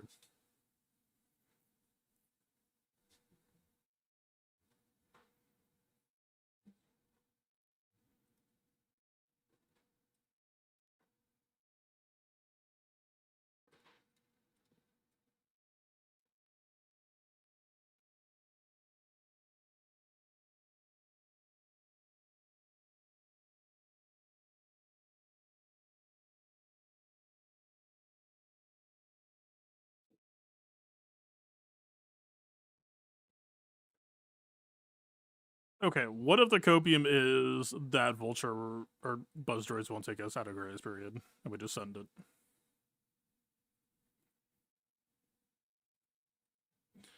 Is there anything health? Wait. Whenever an enemy attacks punishing one. Oh, it has to be attacks punishing one. Fuck. Oh, it was close. Wait, punishing one recovers 100% health. Okay. So we call Houndstooth to assist. He gets full health that way. We heal Razor Crest with Exec. Punishing one, he heals himself with the Death Mark. This is slightly unrealistic. Hey, is the Death Mark available? I don't think it is. This ability can't be evaded and starts on cooldown. Yeah. So Vulture Blind isn't going to, terrorize us. We just need to make sure we maintain, Breach. Alright. Last question, and I'll actually play the video game. I promise. Where are some of those auto-breach clauses coming from? Whenever an enemy gains stealth, the spell would inflict breach on themselves. I don't think... Or was that just a Marauder doing it to himself? There were auto-breaches happening sometimes, and I didn't remember why.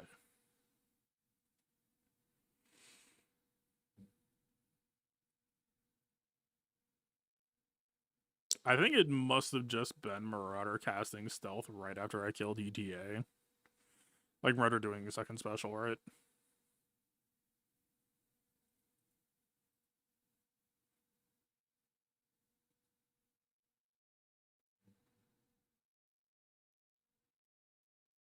Do I chicken out? I mean, this doesn't mean chicken out. Like, I don't think we're in danger of losing this. So this doesn't fix anything. This doesn't mean chicken out.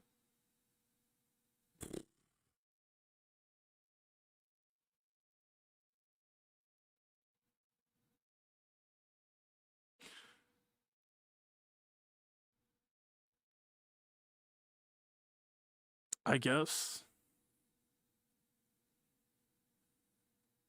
Somehow this season is about filling in flea blind spots. I see. I see, I see.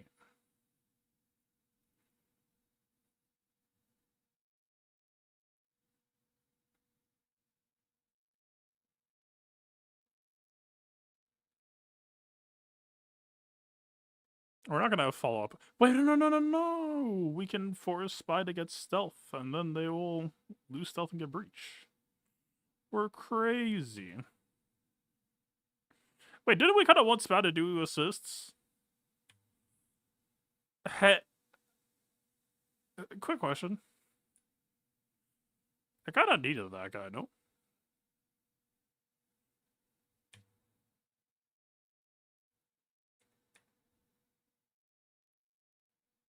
Hmm.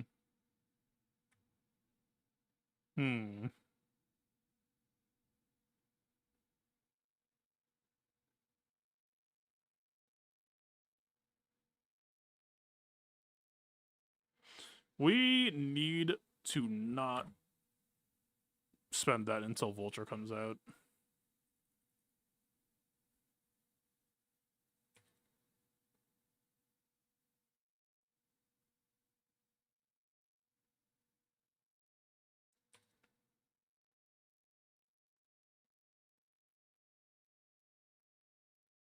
Hello.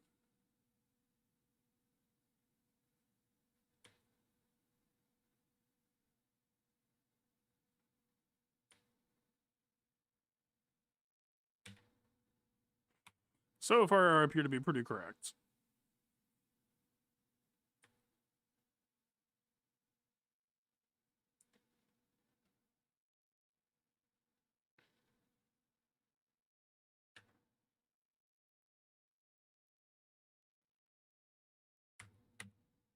Oh. It's over.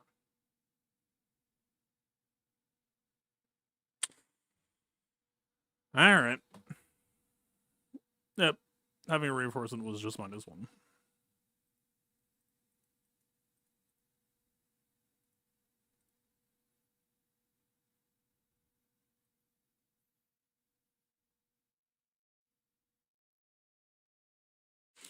Alright, don't forget to aim the isolate. I tend to get lazy in this, so I do that a lot. I mean, I don't know if I'm supposed to be worried about like a clones. I mean, not clone sergeant. Clone sergeant to be expected. Like what? ETA jump scare? Fucking Falcon jump scare? I don't know.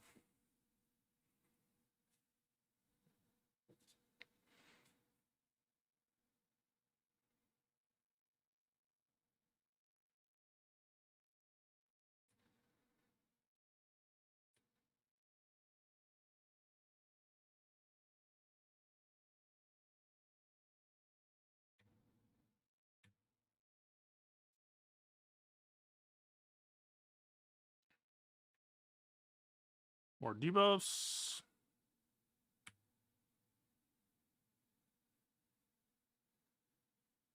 Debuff for patch. Special quest.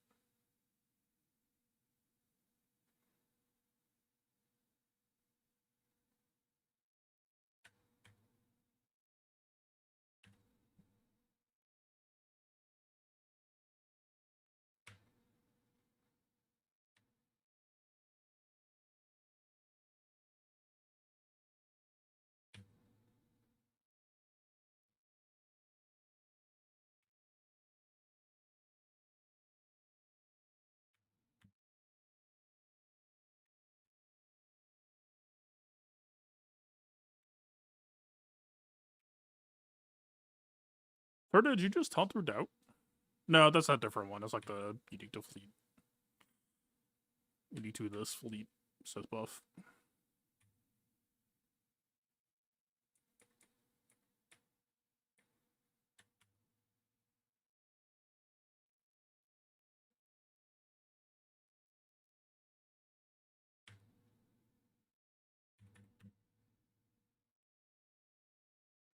Last reinforcement should be caught.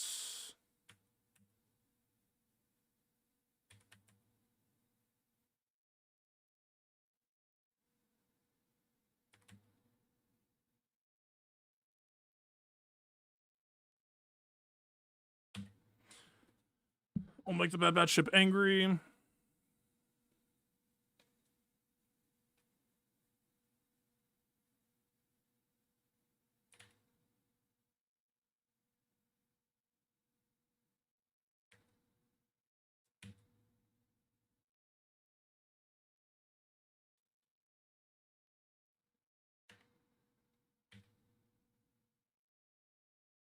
Suspense, that's what it was called.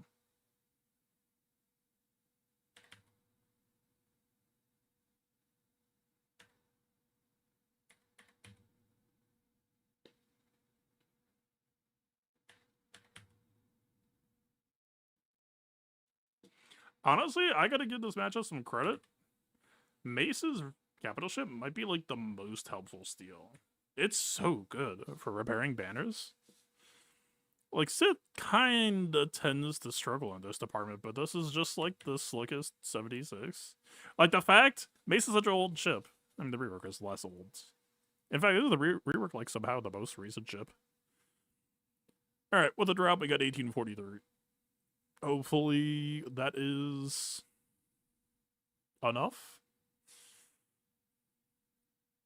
If my lack of Wookiee skill shall sink me, so be it. Where am I going? Mace. How nice is this? You take their capital ship immediately. Hey, +1 banner. You don't want to know what else? It's a 3-turn cooldown. You want to put it on the tank to make him taunt? You can do that. You want to use it to heal up somebody else? You can do that. Like, holy shit.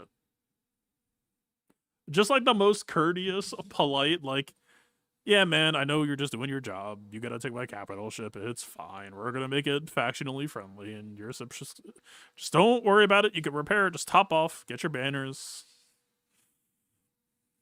Just take what you need. This is still like mildly disorienting to me. My muscle memory is all destroyed. Although now we also need this to be panoramic. There's like a 360 view around you. You can just keep spinning. Can you spin here? Kinda. You could do like sick flicks, right? You could be like, oh, scavenger. I missed. I'm not very good at this. How are we on droid burns? Okay. Aeromags are like definitely the scariest thing we have left.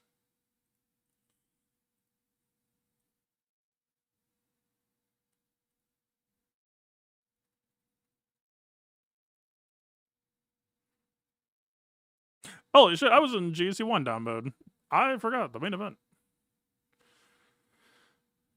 Alright. Let me set it up real quick.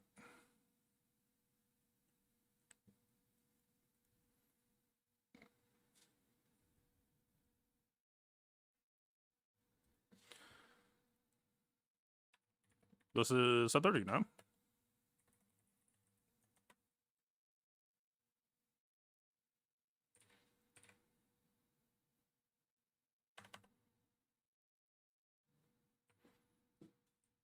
I feel like you should clip me saying what could possibly go wrong. It just makes you look smarter.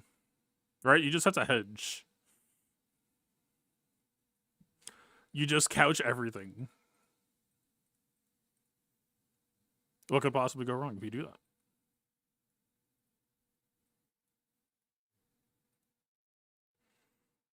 Alright, let me get the... Dachi would be the better way to do this than in-game, I assume? Like, can we see the FDCs in-game?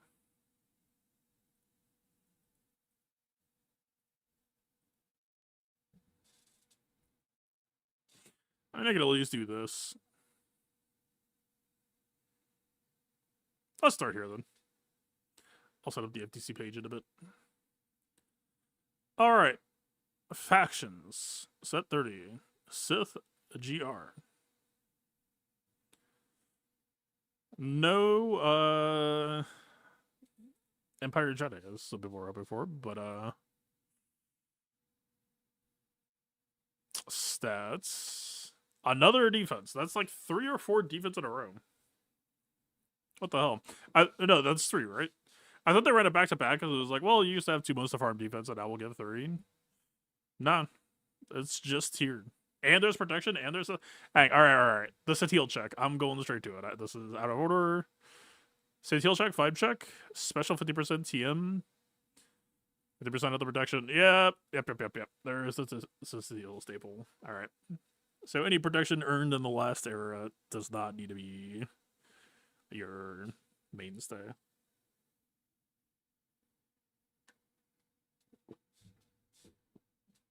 Fair enough. Well, that's very good news for Satele. That's a certified bona fide Satele lifter there. Darkseid looks to be getting a step down in power. 100% CC when attacking a turn? I don't know if I've ever seen that before. That's a very weird call out. D-Speed Basic. I enjoyed this one when it's around. Sure, that's probably going to be the staple. Debuff 2% amp bag. Situational. Day stun recover. And maybe keep it in mind for banners for some matchups.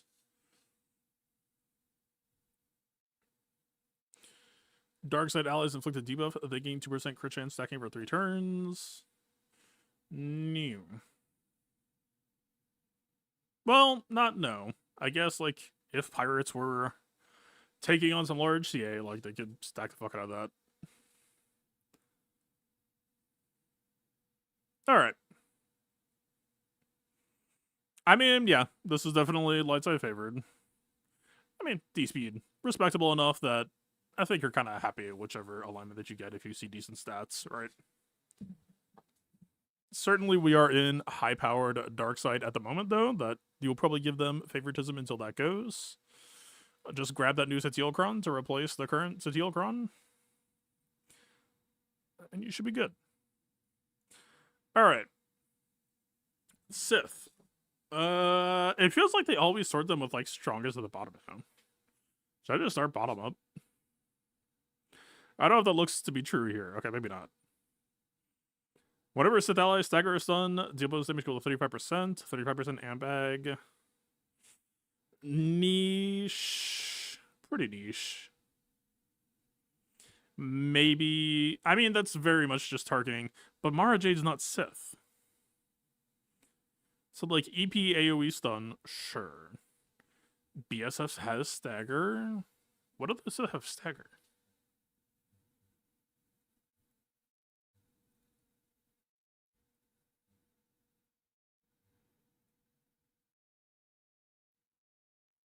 It is just BSF. I got it in one.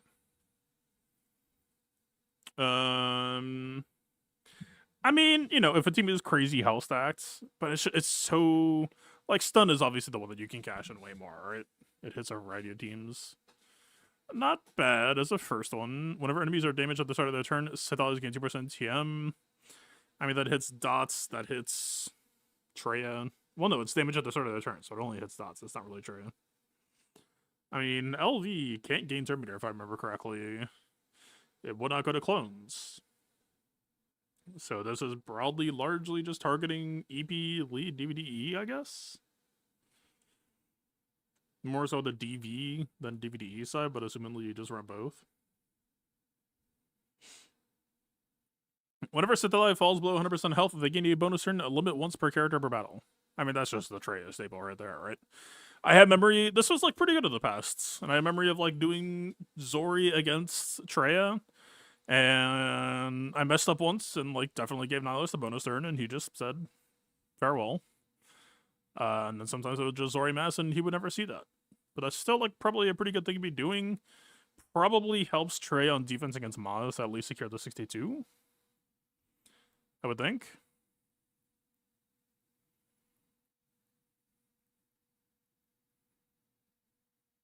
Yeah, I don't mind that. Sounds good. It fits what I'm doing with the team perfectly. So, thumbs up. That only makes my current plan stronger. Sith allies start the battle with DI for 2 turns. It can't be copied. As usual, can be dispelled. Can be prevented. Niche. The Sith are very interested in being hit, so... You know. It would have to be the sort of situation where, like... The first hit is god-awful, and then from there, you're interested in being hit. I mean, keep it in the back of your mind, but I don't think it's the first choice. Whenever an enemy is inflicted with fear, pain, or shock, Sith allies gain 5% offense stacking until the end of battle. I don't think this is the first time that we've had that. I continue to believe that it's a little bit clunky. Like...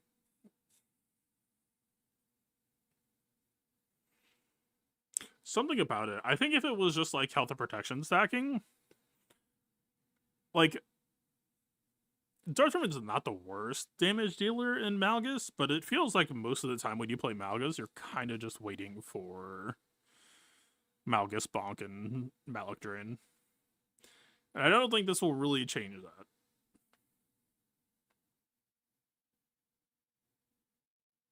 I don't know. Yeah, I mean, bonus turn, right? GR to allies attack at a turn, 20% chance for 10% TMR. I mean, QA attacks at a turn a pretty fair amount. That actually might be kind of decent. I don't love the RNG, of course. But you do it often enough that maybe you just don't care. Okay, they do it often, but it's not like Mon Mothma levels. Nah, I think it's a little bit too low. You know, if you're like Mon Mothma Geos type volume, then maybe that's more discussable. Whenever GR allies recover health, they recover protection equal to the amount of health recovered. That might actually be very useful to me for undersizing. There are some fights where all I really need is just like some good ways to help a tankless team just muscle through. Now, unfortunately, for my current purposes, I don't know if I could really use it for my current layout, and I don't really plan to change it because of this. But I have a hearty respect for that. Like, it's usually a pretty unassuming effect, but I'm kind of seeing it with new eyes for where I'm at with the game now. Whenever a GR ally defeats an enemy, they take a bonus turn. I mean, cat bonus can flow into Xian openers now, I guess. No, not really though, right? I mean, what does this mean? To be honest with you, when I play JMK, unless it's like a JMK versus Datacron, and I absolutely have to immediately nuke that guy, I prefer double Xian. And double Xian, kind of by definition, doesn't need the bonus turn. We did everything we needed to do. So I don't know if I care about this terribly much. It feels gonna win more for my purposes. It's like, okay, if I'm fighting Datacron or something and I have to nuke immediately, then what? I just like right after that turn, I could just like immediately Xian to Snips. And that would like give me some mid-game tempo. It's like not awful. This looks like probably the one. At the start of battle, if there are no GL allies. If there are no GL allies. Really? Whenever a GR ally with protection up assists, if there are no enemies with protection disruption, they inflict protection disruption on the target enemy for 1 turn. Haven't we seen this before? But didn't JMK have this? Isn't this like set 1, set 2? But JMK had this, right? Did he not?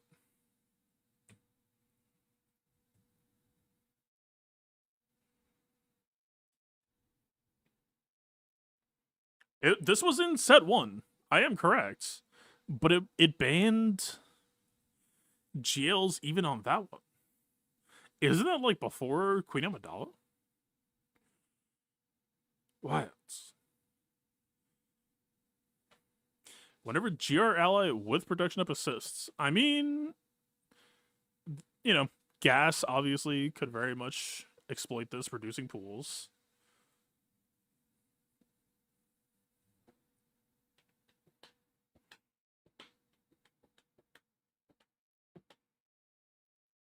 Maybe this helps Queen Amidala extend her reach.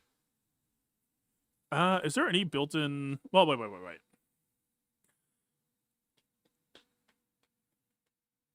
Whenever GR ally with protection up assists. So Master Qui-Gon gives himself protection up when he gets hit. So if he assisted on like a QA basic, we could tap into it. It's only for one turn, right? One turn, undispellable, unresistible, unevadable.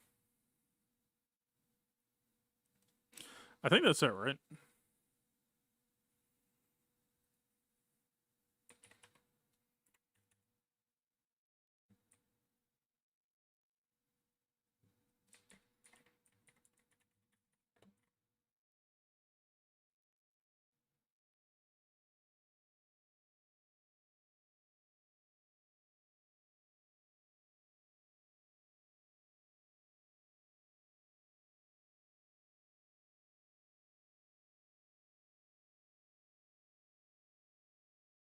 Okay.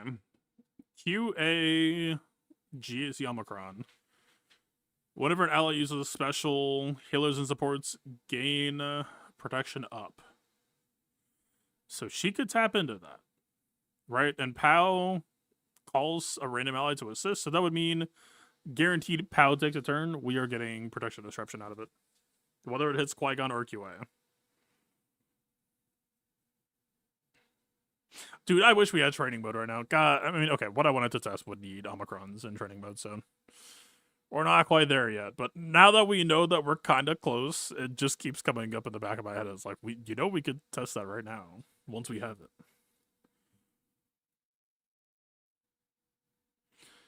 Alright, who else?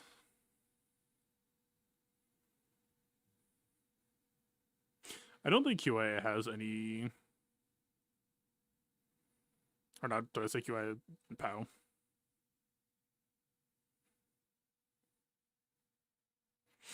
Cam gains it on his basic, but I don't think he really attacks that turn all that much. Yeah, POW does not, as I thought. Is it only on... when Master Qui-Gon gets hit, I believe... Oh, okay. When Master Qui-Gon is critically hit, all GR allies gain. It's not just him. I thought it was just him. I forgot. Forgotten the face of my father. Okay. This may be a tool to allow me to do QA 3v5 a little bit more readily. I mean, POW already ignores protection, right? This is a Master Qui-Gon aid. This is for Master Qui-Gon to go beat some ass. While GR allies have protection up, they gain 50% accuracy, counter chance, crit damage, and can ignore taunt effects. Say no more. Whenever GR ally is critically hit, for 12%, they just said have a Barris. What? Or you can have a Barris too. Barris squared.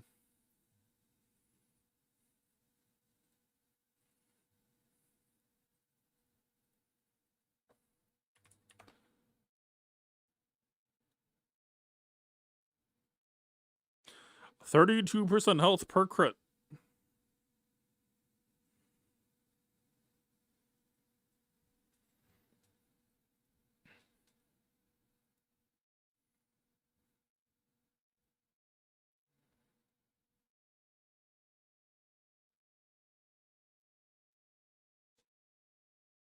I'm gonna have to keep an eye on that. Like, you know, those of you who watch my channel might know, I am an enjoyer of reactivity. I can't tell you immediately where this should go, because I think that other cron is probably going to end up overpowering it slightly. Like, the problem is GR, like, J&K does not tend to associate with getting crit that much. That, like, Barris J&K doesn't sound like anything, right? I mean, like, Queen, but a Queen with this effect on defense would not be good, in my opinion.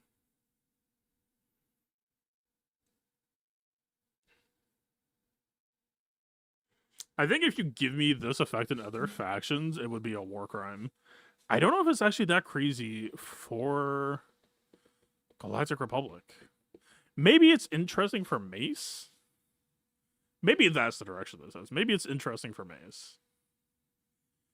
It could give Mace some extra staying power that he desperately needs. But you would have to be able to make sure that you can plant feet and actually, like, finish the damn fight and not get healing immunity or anything. That's not nothing, actually. This might be sleeper for Jedi Master Mace. Like, I don't think Jedi Master Mace needs, like, turbo insane enemy blast or 4,000. I think he's, like, already fairly okay at killing enemies. He's just way too killable himself. Pretty often. Now, the one hurdle in that respect is Jocasta tends to not build health. Keller and Beck tends to not build health. Certainly Mace and Deppa could, but it is going to require, like, a shift in modding for the team. Why am I in Scavenger? Oh, because I used to go here for Shard Shop so that I could click over to Datacrons. I don't know. I'm gonna get at least one of them, and I'm gonna poke around with it. I like maybe in 3v3 as well. 3v3 might see better play.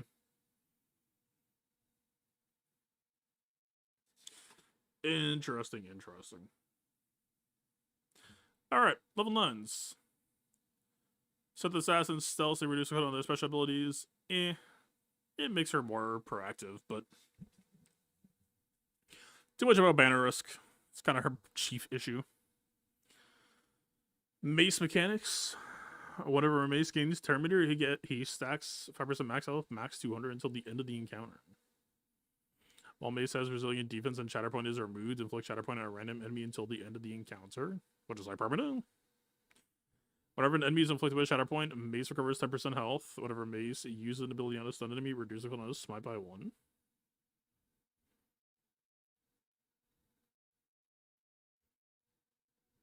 This will be used in TW more than GAC, like, obviously by default.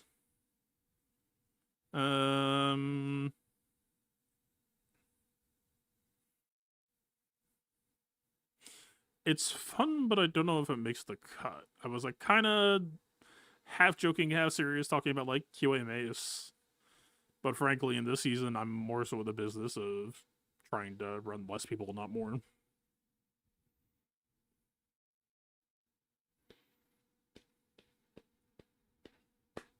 I don't think this is, like, insane. It sounds fun. First time is instantly... The first time EP is defeated, if there's an active ally, the enemy who defeated him is instantly defeated. Jesus. I mean, I could game that, but just by, like, playing Zod and hitting EP with the kill shot with the decoy and being like, alright, cool. Whenever Shocker's stun expires from an enemy, inflict buff immunity, 1 second damage over time, and healing immunity on all enemies for 1 turn. Resistible, but, you know, EP tends to be a bit potent. Interesting ploy.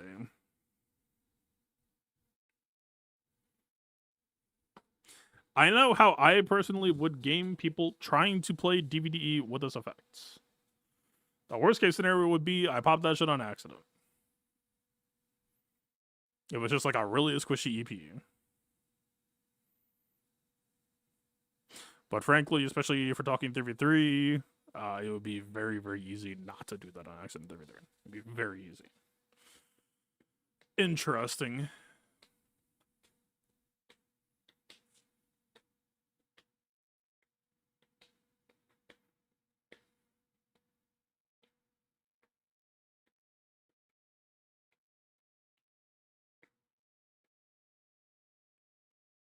I wonder if these debuffs count as coming from him or any character, or if it's just, like, self-inflicted. Because if it comes from a character, then this is also technically a turn meter engine, would be something to keep in mind. I don't know. It's interesting.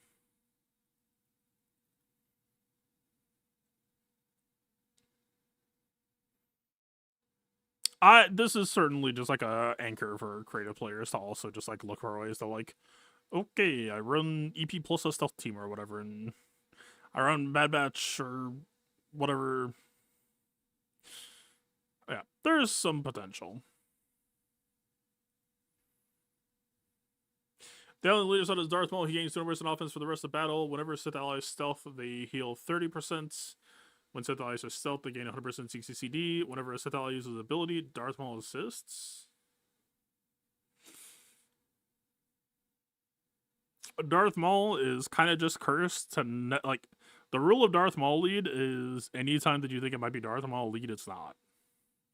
Even if it sounds plausible or convincing, it's not. It just somehow that lead is weaker than the sum of its parts. I can't really explain it, but that is just how the cookie has continued to crumble since the dawn of time. Has OG Wrecker ever considered a new badge for it? But for that, no. Another place is sure. I don't know. It might not be bad. Like in Diver 3, it might not be bad.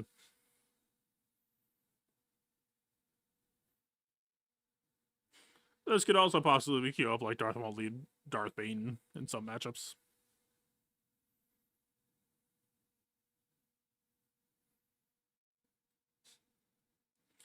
Snips mechanics. If Padme Amidala is in the leader slot, is this for 3v3? Whenever Snips attacks at a turn, GR allies gain 30% protection up for 3 turns, and whenever she dispels a debuff on herself, gain 10% protection up. I mean, this is very much gunning for, like, Padme Mace Ahsoka.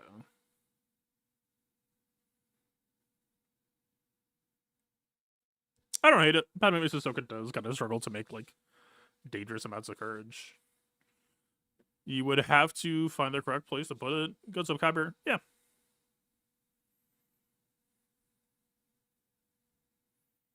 Like, you could Mace swap to Padme to just, like, keep caching in this as well. Not bad. I like it. It's not like... I mean, this is a 3v3 Chrono, right? So this will get 2 runs in its native season. Dooku, whenever a pause is brewed account, Dooku inflict protection disruption on the weakest enemy. Whenever or while Dooku has a stealth separatist or Sith ally, he gains 30 speed, 2% more damage on his turn, and deals 100% more damage when attacking in a turn. Pretty trash. Jedi Anakin. Whenever Jedi Anakin takes a bonus turn, all allies recover 25% health protection, and his cooldowns are reset. Whenever Jedi Anakin uses basic while ability blocks, he dispels it and ability blocks a target for 1 turn. That is so specific. What? So if he uses base, he is still forced to basic. It's just that he inflicts ability block with his basic. That's not really helping if this is talking about like the Qui-Gon play pattern. The Qui-Gon play pattern would need to be whenever Jedi Anakin takes a bonus turn, dispel all debuffs on himself, and his cooldowns are reset, and he heals to full or something like that, or cannot die that turn. Right? That is the type of conversation we would need to be having. I don't think that's very real. Well, okay, no, I mean, just the basic or the bonus turn reset alone could catch people out in some spots if they're just like, okay, I pulled the AoE. Now I can do it and he'll just do a basic. It checks you on that, but I feel like a lot of Qui-Gon counters nowadays can just debuff him as well, right? If I'm playing CLS versus Qui-Gon Legion 3v3, I am not gonna care that his cooldowns got reset when his turn meter bar goes ba-dip, and then he stops glowing blue and loses all of his turn meter. I don't think it matters. Whenever Depa uses an ability, inflict a stack of investigation on target enemy for 2 turns. Maybe. That include... My god. Keller and Beck just, like... If Keller and Beck hits the triple assist, he just... instant investigates you now, no? It's RNG, it's a 50% chance, but that's... a bit of a high... Weird. Alright. Intriguing. Whenever a stack of investigation is inflicted, Depa gains 5% offense, stacking a max 150. Good cap to be able to reach up to. While an enemy is revealed, whenever they use a special ability, they ability block themselves. I mean, this isn't a barn burner, but between this and the Galactic Republic heal 1 crit, this might make JMM actually feel kind of playable.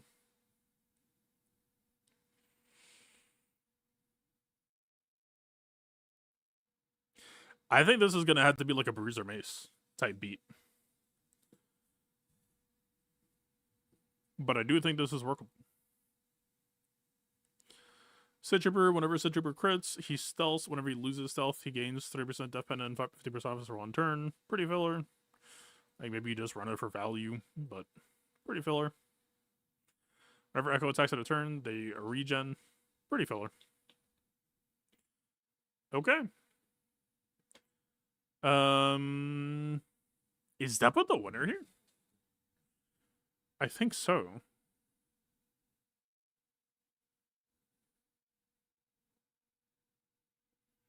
This for 3v3, this like maybe, but I like this might catch up people more than I think it'll catch up me. It's such an easy play around. You either bring a team that can't be instantly defeated, or you kill him with a summon.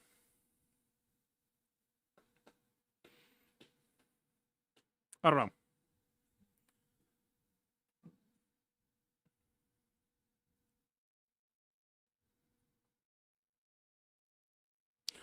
Hard to say. We'll see. And then like Maul is like maybe sleeper. Like Maul Bane would not shock me to see that being popular.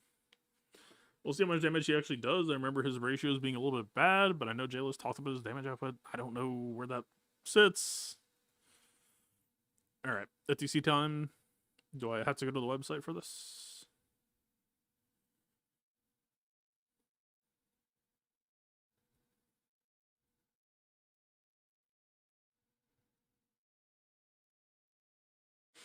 I mean, there's no real way to see it, alright?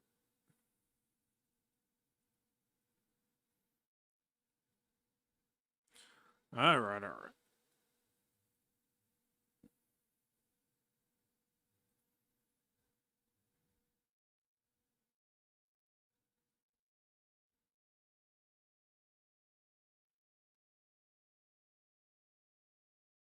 If it will actually show up.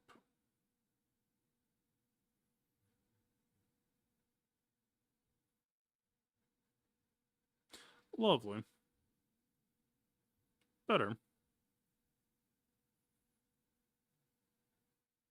Still kind of chops. How about we're talking?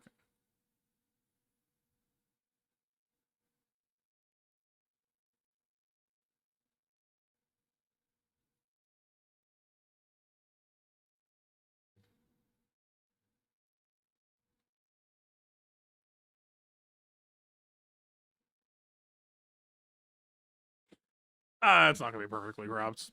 Just make it quick and dirty. Not for YouTube said.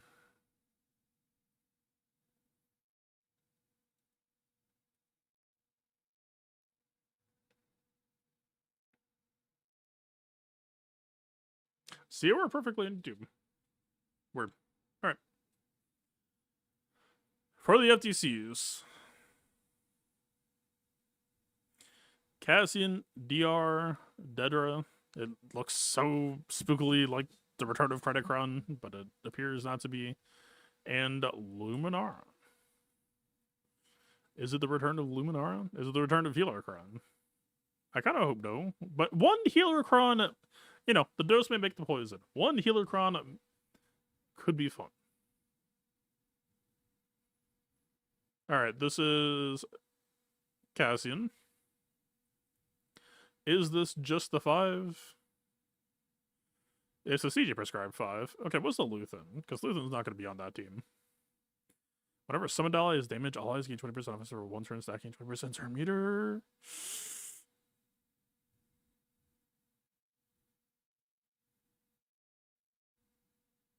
What? You think I'm gonna use that shit on Cassian Andor? in quotes, undercover.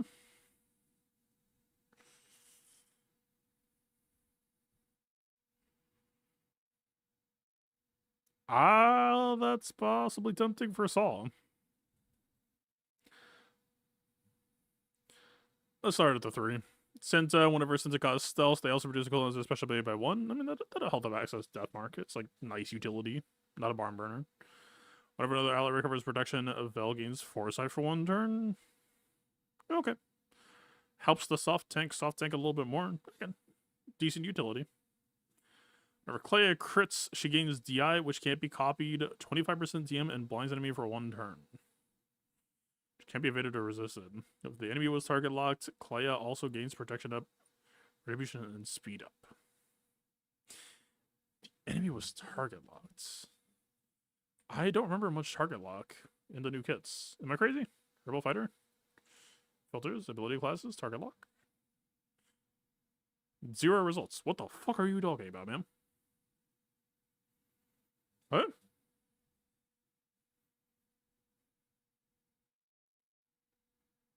What? Hello?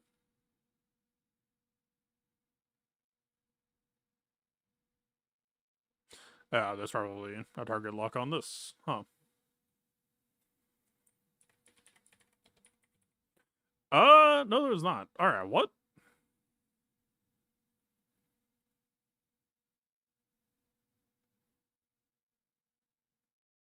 I don't think they're worried about the Lobot Clea matchup. The bonus on 50% health will that trigger DVD immediately. Yeah, that's the moment that DVD got revealed. Jedi Vader is something that I've been doing. It's pretty neat. The only reason why I'm not doing it is because of Datacron. The moment that goes away, I'm probably going to go back to doing it.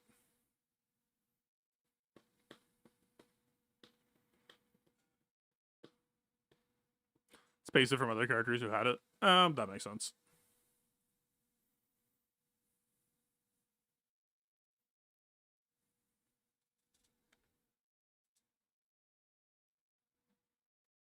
Okay.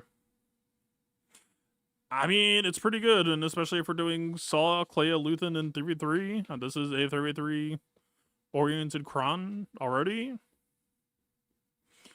Sure. I don't know if that's going to earn 1 season of Cassian loyalty, because I do think Clea goes to Cassian in 5v5.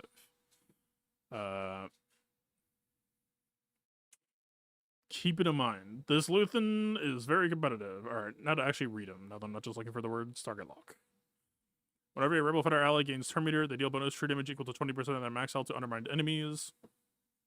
Whenever a Rebel Fighter receives 2 or more instances of damage from an undermined enemy during their turn, dispel undermine on that enemy and inflict undermine on them for 1 turn, which can't be dispelled or resisted. Okay, there are benefits for enemies losing undermine, right? And it's kind of playing into that. Whenever a Rebel Fighter ally gains turn meter, they deal 20% of their max health to undermined enemies. That's kind of bizarre. It's a direct turn meter engine converting into damage, which we haven't really seen before. It's new to this faction.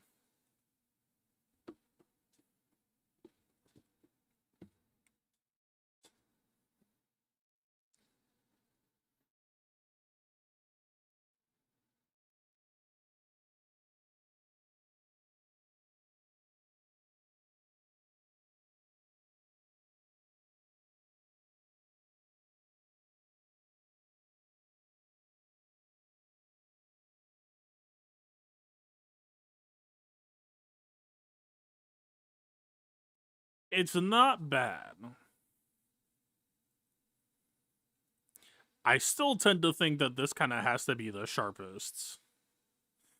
That I think this is probably going to Saw Gerrera, unless... I mean, do I think this makes Saw Gerrera postable in 5v5, though? While Inquisitor Kron exists...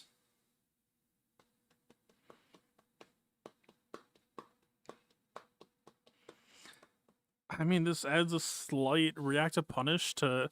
I'm gonna have to, like, sit and chew on this. This is... weird. I mean, the problem is fundamentally Cassian can't go on defense. It's just a question of, do I think that this effect can make Saw go on defense in 5v5?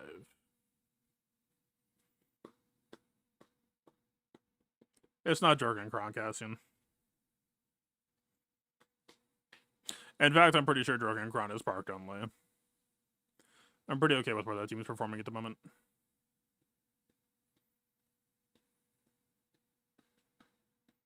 I think of all the updates into TLDR. I mean, I'm not, like, era stuff doesn't really excite me. It sounds like stuff is getting easier to farm, and that's dope. I'm more so just excited that they've directly indicated that GSC2W are potentially coming next. It's CG wrapping up their plans and moving on to the core fundamental modes. I mean, it's a bunch of stuff to help new players and potentially help people catch up, and that can't really be bad.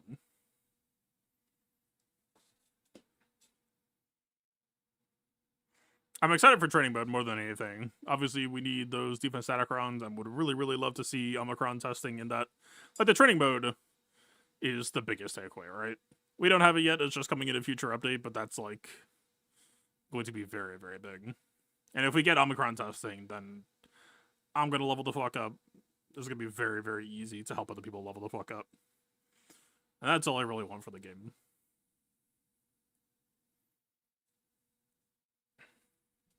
We'll see, man. I get the feeling that, like, by the time I think about this tomorrow, I might even feel differently on this. Like, it's very, very good for Saw, but this is ultimately just a question of, is Cassian going on defense? No. Is Cassian, like, does this Kron change that? No. Does this Kron change that for Saw? Now? No. Well, wait, shit. Inquisitor Kron lasts 2 months. It just came out.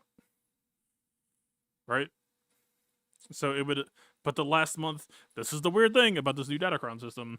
The last month that Inquisitors won't exist in is 3v3. And yeah, in 3v3, in 3v3, I think you take that Luthen effect, and I think you take that Clay effect, and I think you slap them in Saw, and maybe it's a defense team. Could be.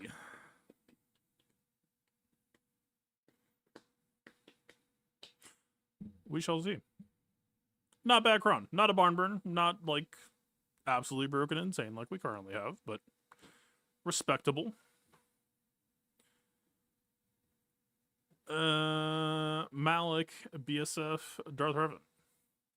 Malik has started Darth Max turn, dispel debuffs. They recover 5% health for each debuff dispel this way. Not that great. It's okay. Sometimes, Malik has drain, you don't get to cash it out, and that kind of sucks. Whenever Basil Sean Fallen inflicts a debuff, she regens 25% health and protection. A limit once per turn is a bit unfortunate for her. Again, not really a barn burner. Like, BSF has trouble staying alive. I don't think this does anything to help her in that respect. Brother Riven, whatever satellite dispels foresight, blind enemy for 1 turn. That's kind of flavors of ISB there, no? A decent thing to be doing. Whenever DR uses his basic ability during his turn, calls to the Sith Empire allies to assist. I mean, I do wonder if a double basic on, like, Fear or CBM gets you a double mass assist. Started Darth Revan this turn. The problem is, Sith Empire basics are kind of ass unless we're, like,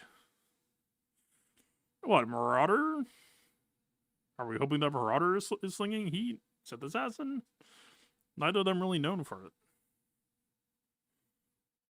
This faction just doesn't really do much in the offense department. It's a Malgus, Nuken, Nihilus, or a Malik Drain team. The start of Darth Revan's turn, if no other enemy has CBM, inflict CBM on a random enemy. Kind of goofy, but a little something of flavor, I guess. Yeah, it's up, Bad Squid. Good morning, he says. I am 13 minutes to midnight. So, yeah, good morning. It's a good morning somewhere in the world. Thank you for the 37 months, man. And we're just wrapping up. I got a very, very late start. It's been a rough day. Not rough, but hectic.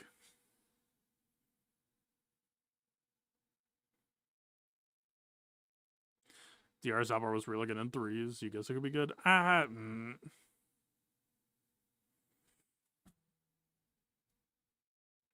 not blown away by this.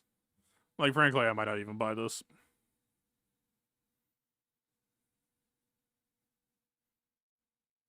Like, what are the stat pools? 100% health? Okay. I mean, 100% health would just be nice to have as a Malgus Cron. But again, frankly, I might not be using DR when I use it. The health cutoff is level 7. This could just be take it to level 7 and park. Speaking of, casting is 50% CD, 60% tenacity, 125% defense, 6% health steal. Not the best stat pool compared to what's farmable.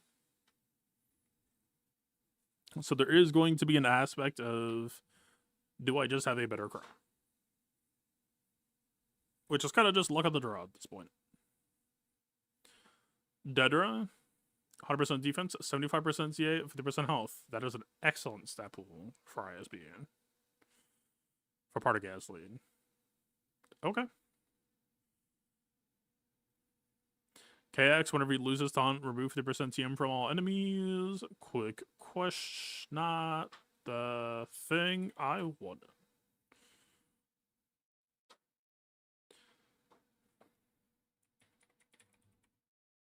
Any resources? No. I don't like... Partagaz gives you tenacity. Lowers enemy potency. I don't know if there's too many boosts to your potency. Yep, so far I'm right. Okay, so if you are interested in that, you are kind of on the hook to cash it out.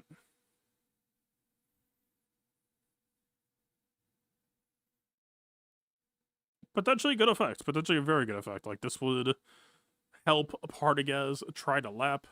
Yeah, certainly welcome. Major Partagaz, start of each of his turns, he resets his cooldowns and loses 5%. Oh, this is a deal with the devil. So Partagaz doesn't do damage. Is there ways to heal him?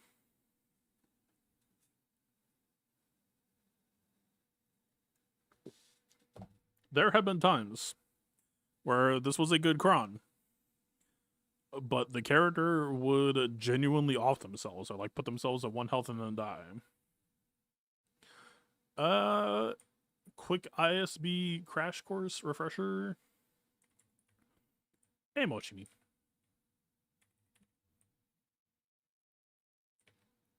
Come hang out. Stop messing with stuff.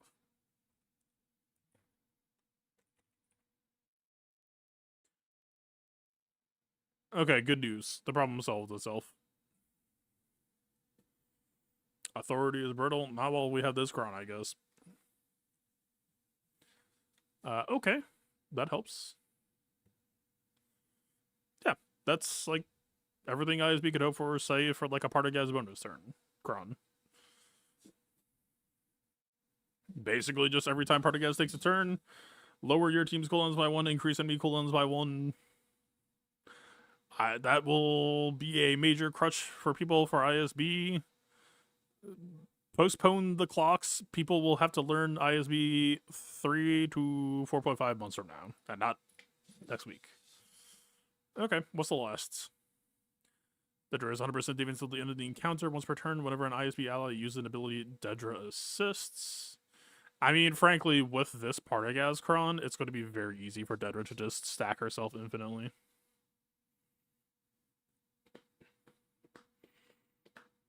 So, yeah, you're going to be taking that shot pretty often. Undermined ISB allies do 50% more damage when using an ability out of turn. Okay. I mean, the team also has a lot of mass assists on top of like the usual Dedra assist, so this is kind like usually when you see assist crons, it's like, oh, when he assists, he does 50% more, but this is just for everyone, so it's not bad. I mean, I wonder, is this plus 50% offense, or like would this also apply to KX hell scaling? Is a fun question. Start of each undermined ally's turn, they take 1 damage, which can't defeat them. So this is to stop Dedra from D-ranking, if I remember the kit correctly. Rank.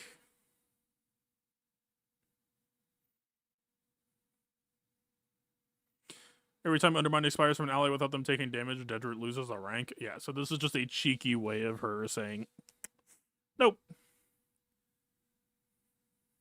Validate your parking. Thank you for your stay.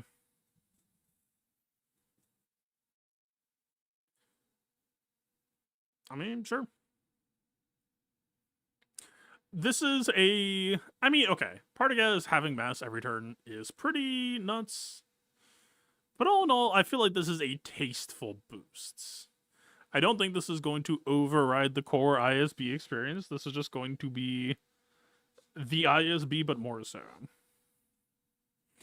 The precision clocking is going to have to come when this cron expires, I guess. But also, this is the 3v3 cron, and ISB get way more crunchy in 5v5. 3v3, it's kind of straightforward. So, I mean, 3 months, yes, but only 1 5v5 season. So basically, we get 1 freebie 5v5 season to not know what we're doing, and then the next 5v5 season, it's final exam time. So, it is still... It's closer than it sounds. Luminar. Are you a healer? That is not a healer. That is not a healer. That is a healer, but that is not the healer crown. Kid Fisto. Should I even bother reading you? Well, wasn't Kid... Was Kid the good one? No, that was Plocron. Kid Fisto is 100% health steal to start a battle. Grant guard to all other GR Jedi allies until Kid Fisto is defeated. Kid Fisto and all allies with guard have 100% accuracy and have their health and protection equal at the start of each ally's turn. This was like kind of popular in JMK, right? Whenever Kid Fisto attacks at a turn, he recovers 20% health and protection and lowers the cooldown of Turn the Tide by 1. Whenever Kid Fisto uses special ability, all GR Jedi gain retribution. Whenever he uses basic, dispel boss on the target enemy. Didn't this have like some pairing that made it insane though?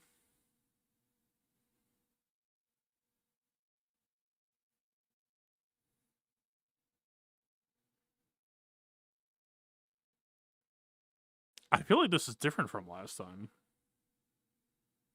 I feel like it was stronger last time.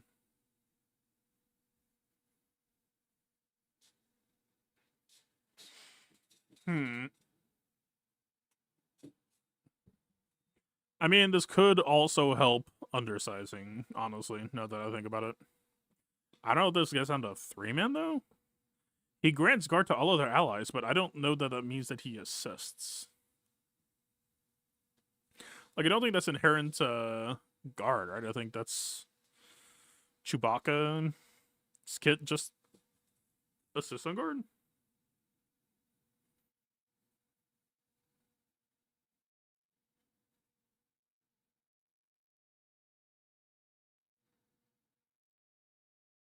Yeah, no, Kai doesn't get it.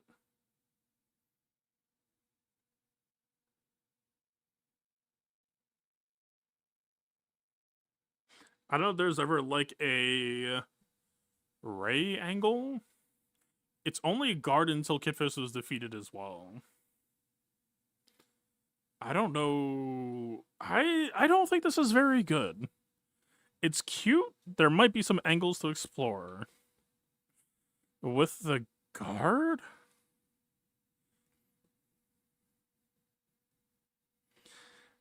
It gums up the works slightly, but I don't think it does enough to... like, he himself doesn't get guard. And Kid Fisto himself is not that tanky.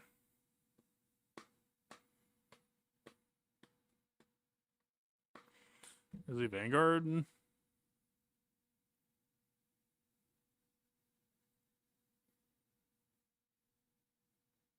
He is. I feel like the Chrono they have is a lot better than this. What's the stats? 100 CD, 100% offense, potency, tenacity.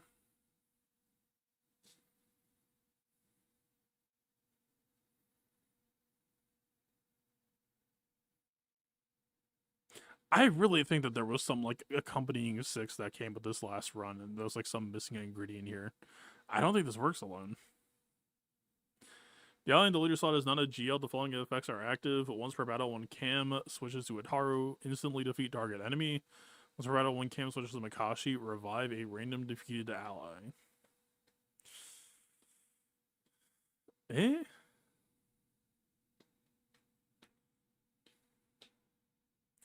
I think that this is not nearly as good as it sounds. I assume that people are very positive on this at the moment. So keep in mind, when Cam switches to Ataru, means I assume it doesn't just immediately happen at the start of battle. So you have to go to Makashi, you have to get back to Ataru, which means this isn't really coming out until around turn 15 to turn 20. Second, I use Cam and Queen Amidala. Every time Master Qui-Gon uses basic is an instant defeat. That team is not really wanting for more sources or ways to do it. If this is like set their max health to 60, I would be like, oh, sick. That's a pretty dope thing. I don't think I really need this. Cam's presence in Queen Amidala makes Master Qui-Gon instantly defeat target enemies pretty often. As evidenced on my stream. Pretty often. I will not be using this with Cam. I am pretty confident in saying. Luminar. Is this the return of Luminar? Whenever an enemy attacks at a turn, all enemies are inflicted with protection disruption for 2 turns. Yes, it is. This crown was a pain in the ass. I believe this crown will continue to be a pain in the ass. Now, a major component of it being a pain in the ass was it being paired with the healing 6. That has gone away. But I still have a pretty healthy respect for this 9. I don't know for sure that there will be opportunities for me to use it, but I will be looking.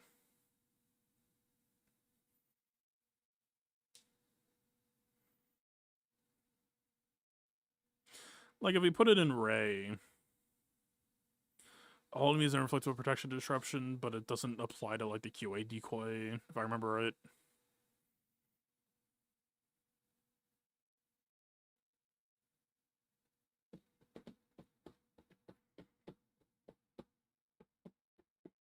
I mean, this honestly might be bad for JML.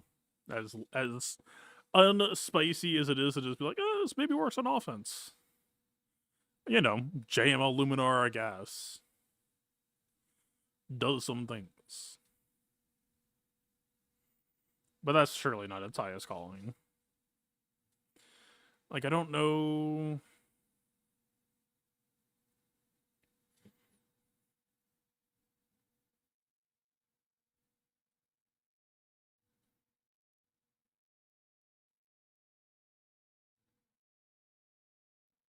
Like, if we just cram a Luminara on here, does that really feel like it does anything? I don't think so. If we got Ben Solo, does it feel that much better? I don't really think so.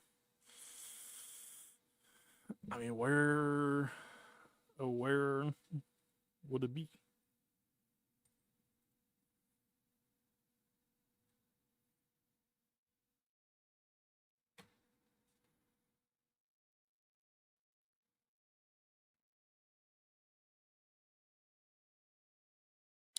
It might just be JML.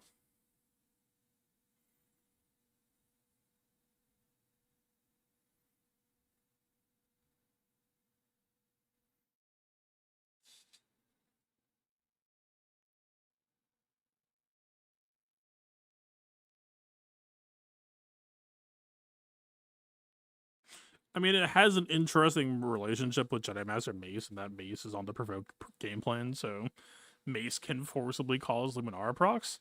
But is that really better than what Jedi Vanguard are already doing?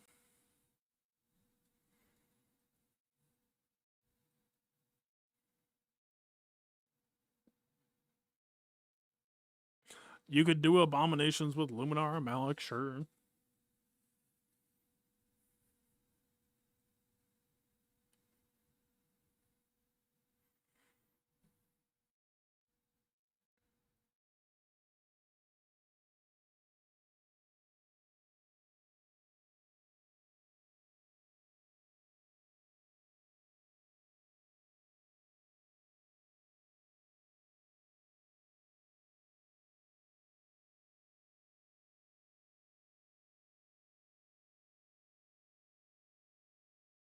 I don't know.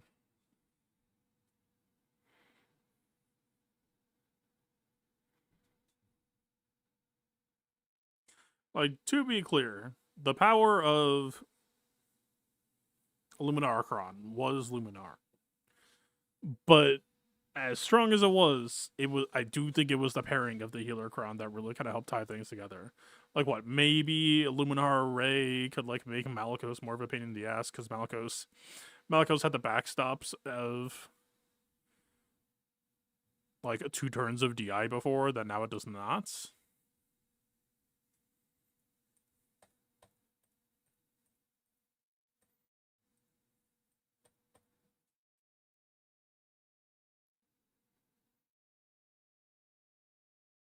I'll just do on it. Nothing immediately jumps out to me as a value proposition.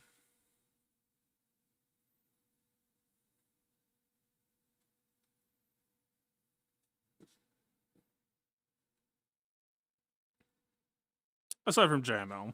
The JML thing's alright.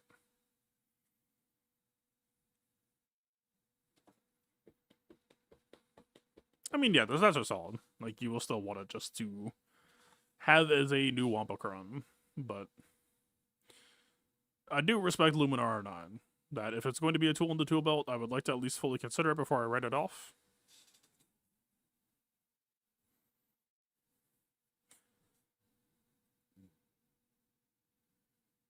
I'm just gonna have to do it. I know I had some Luminar attack I was like sitting on before.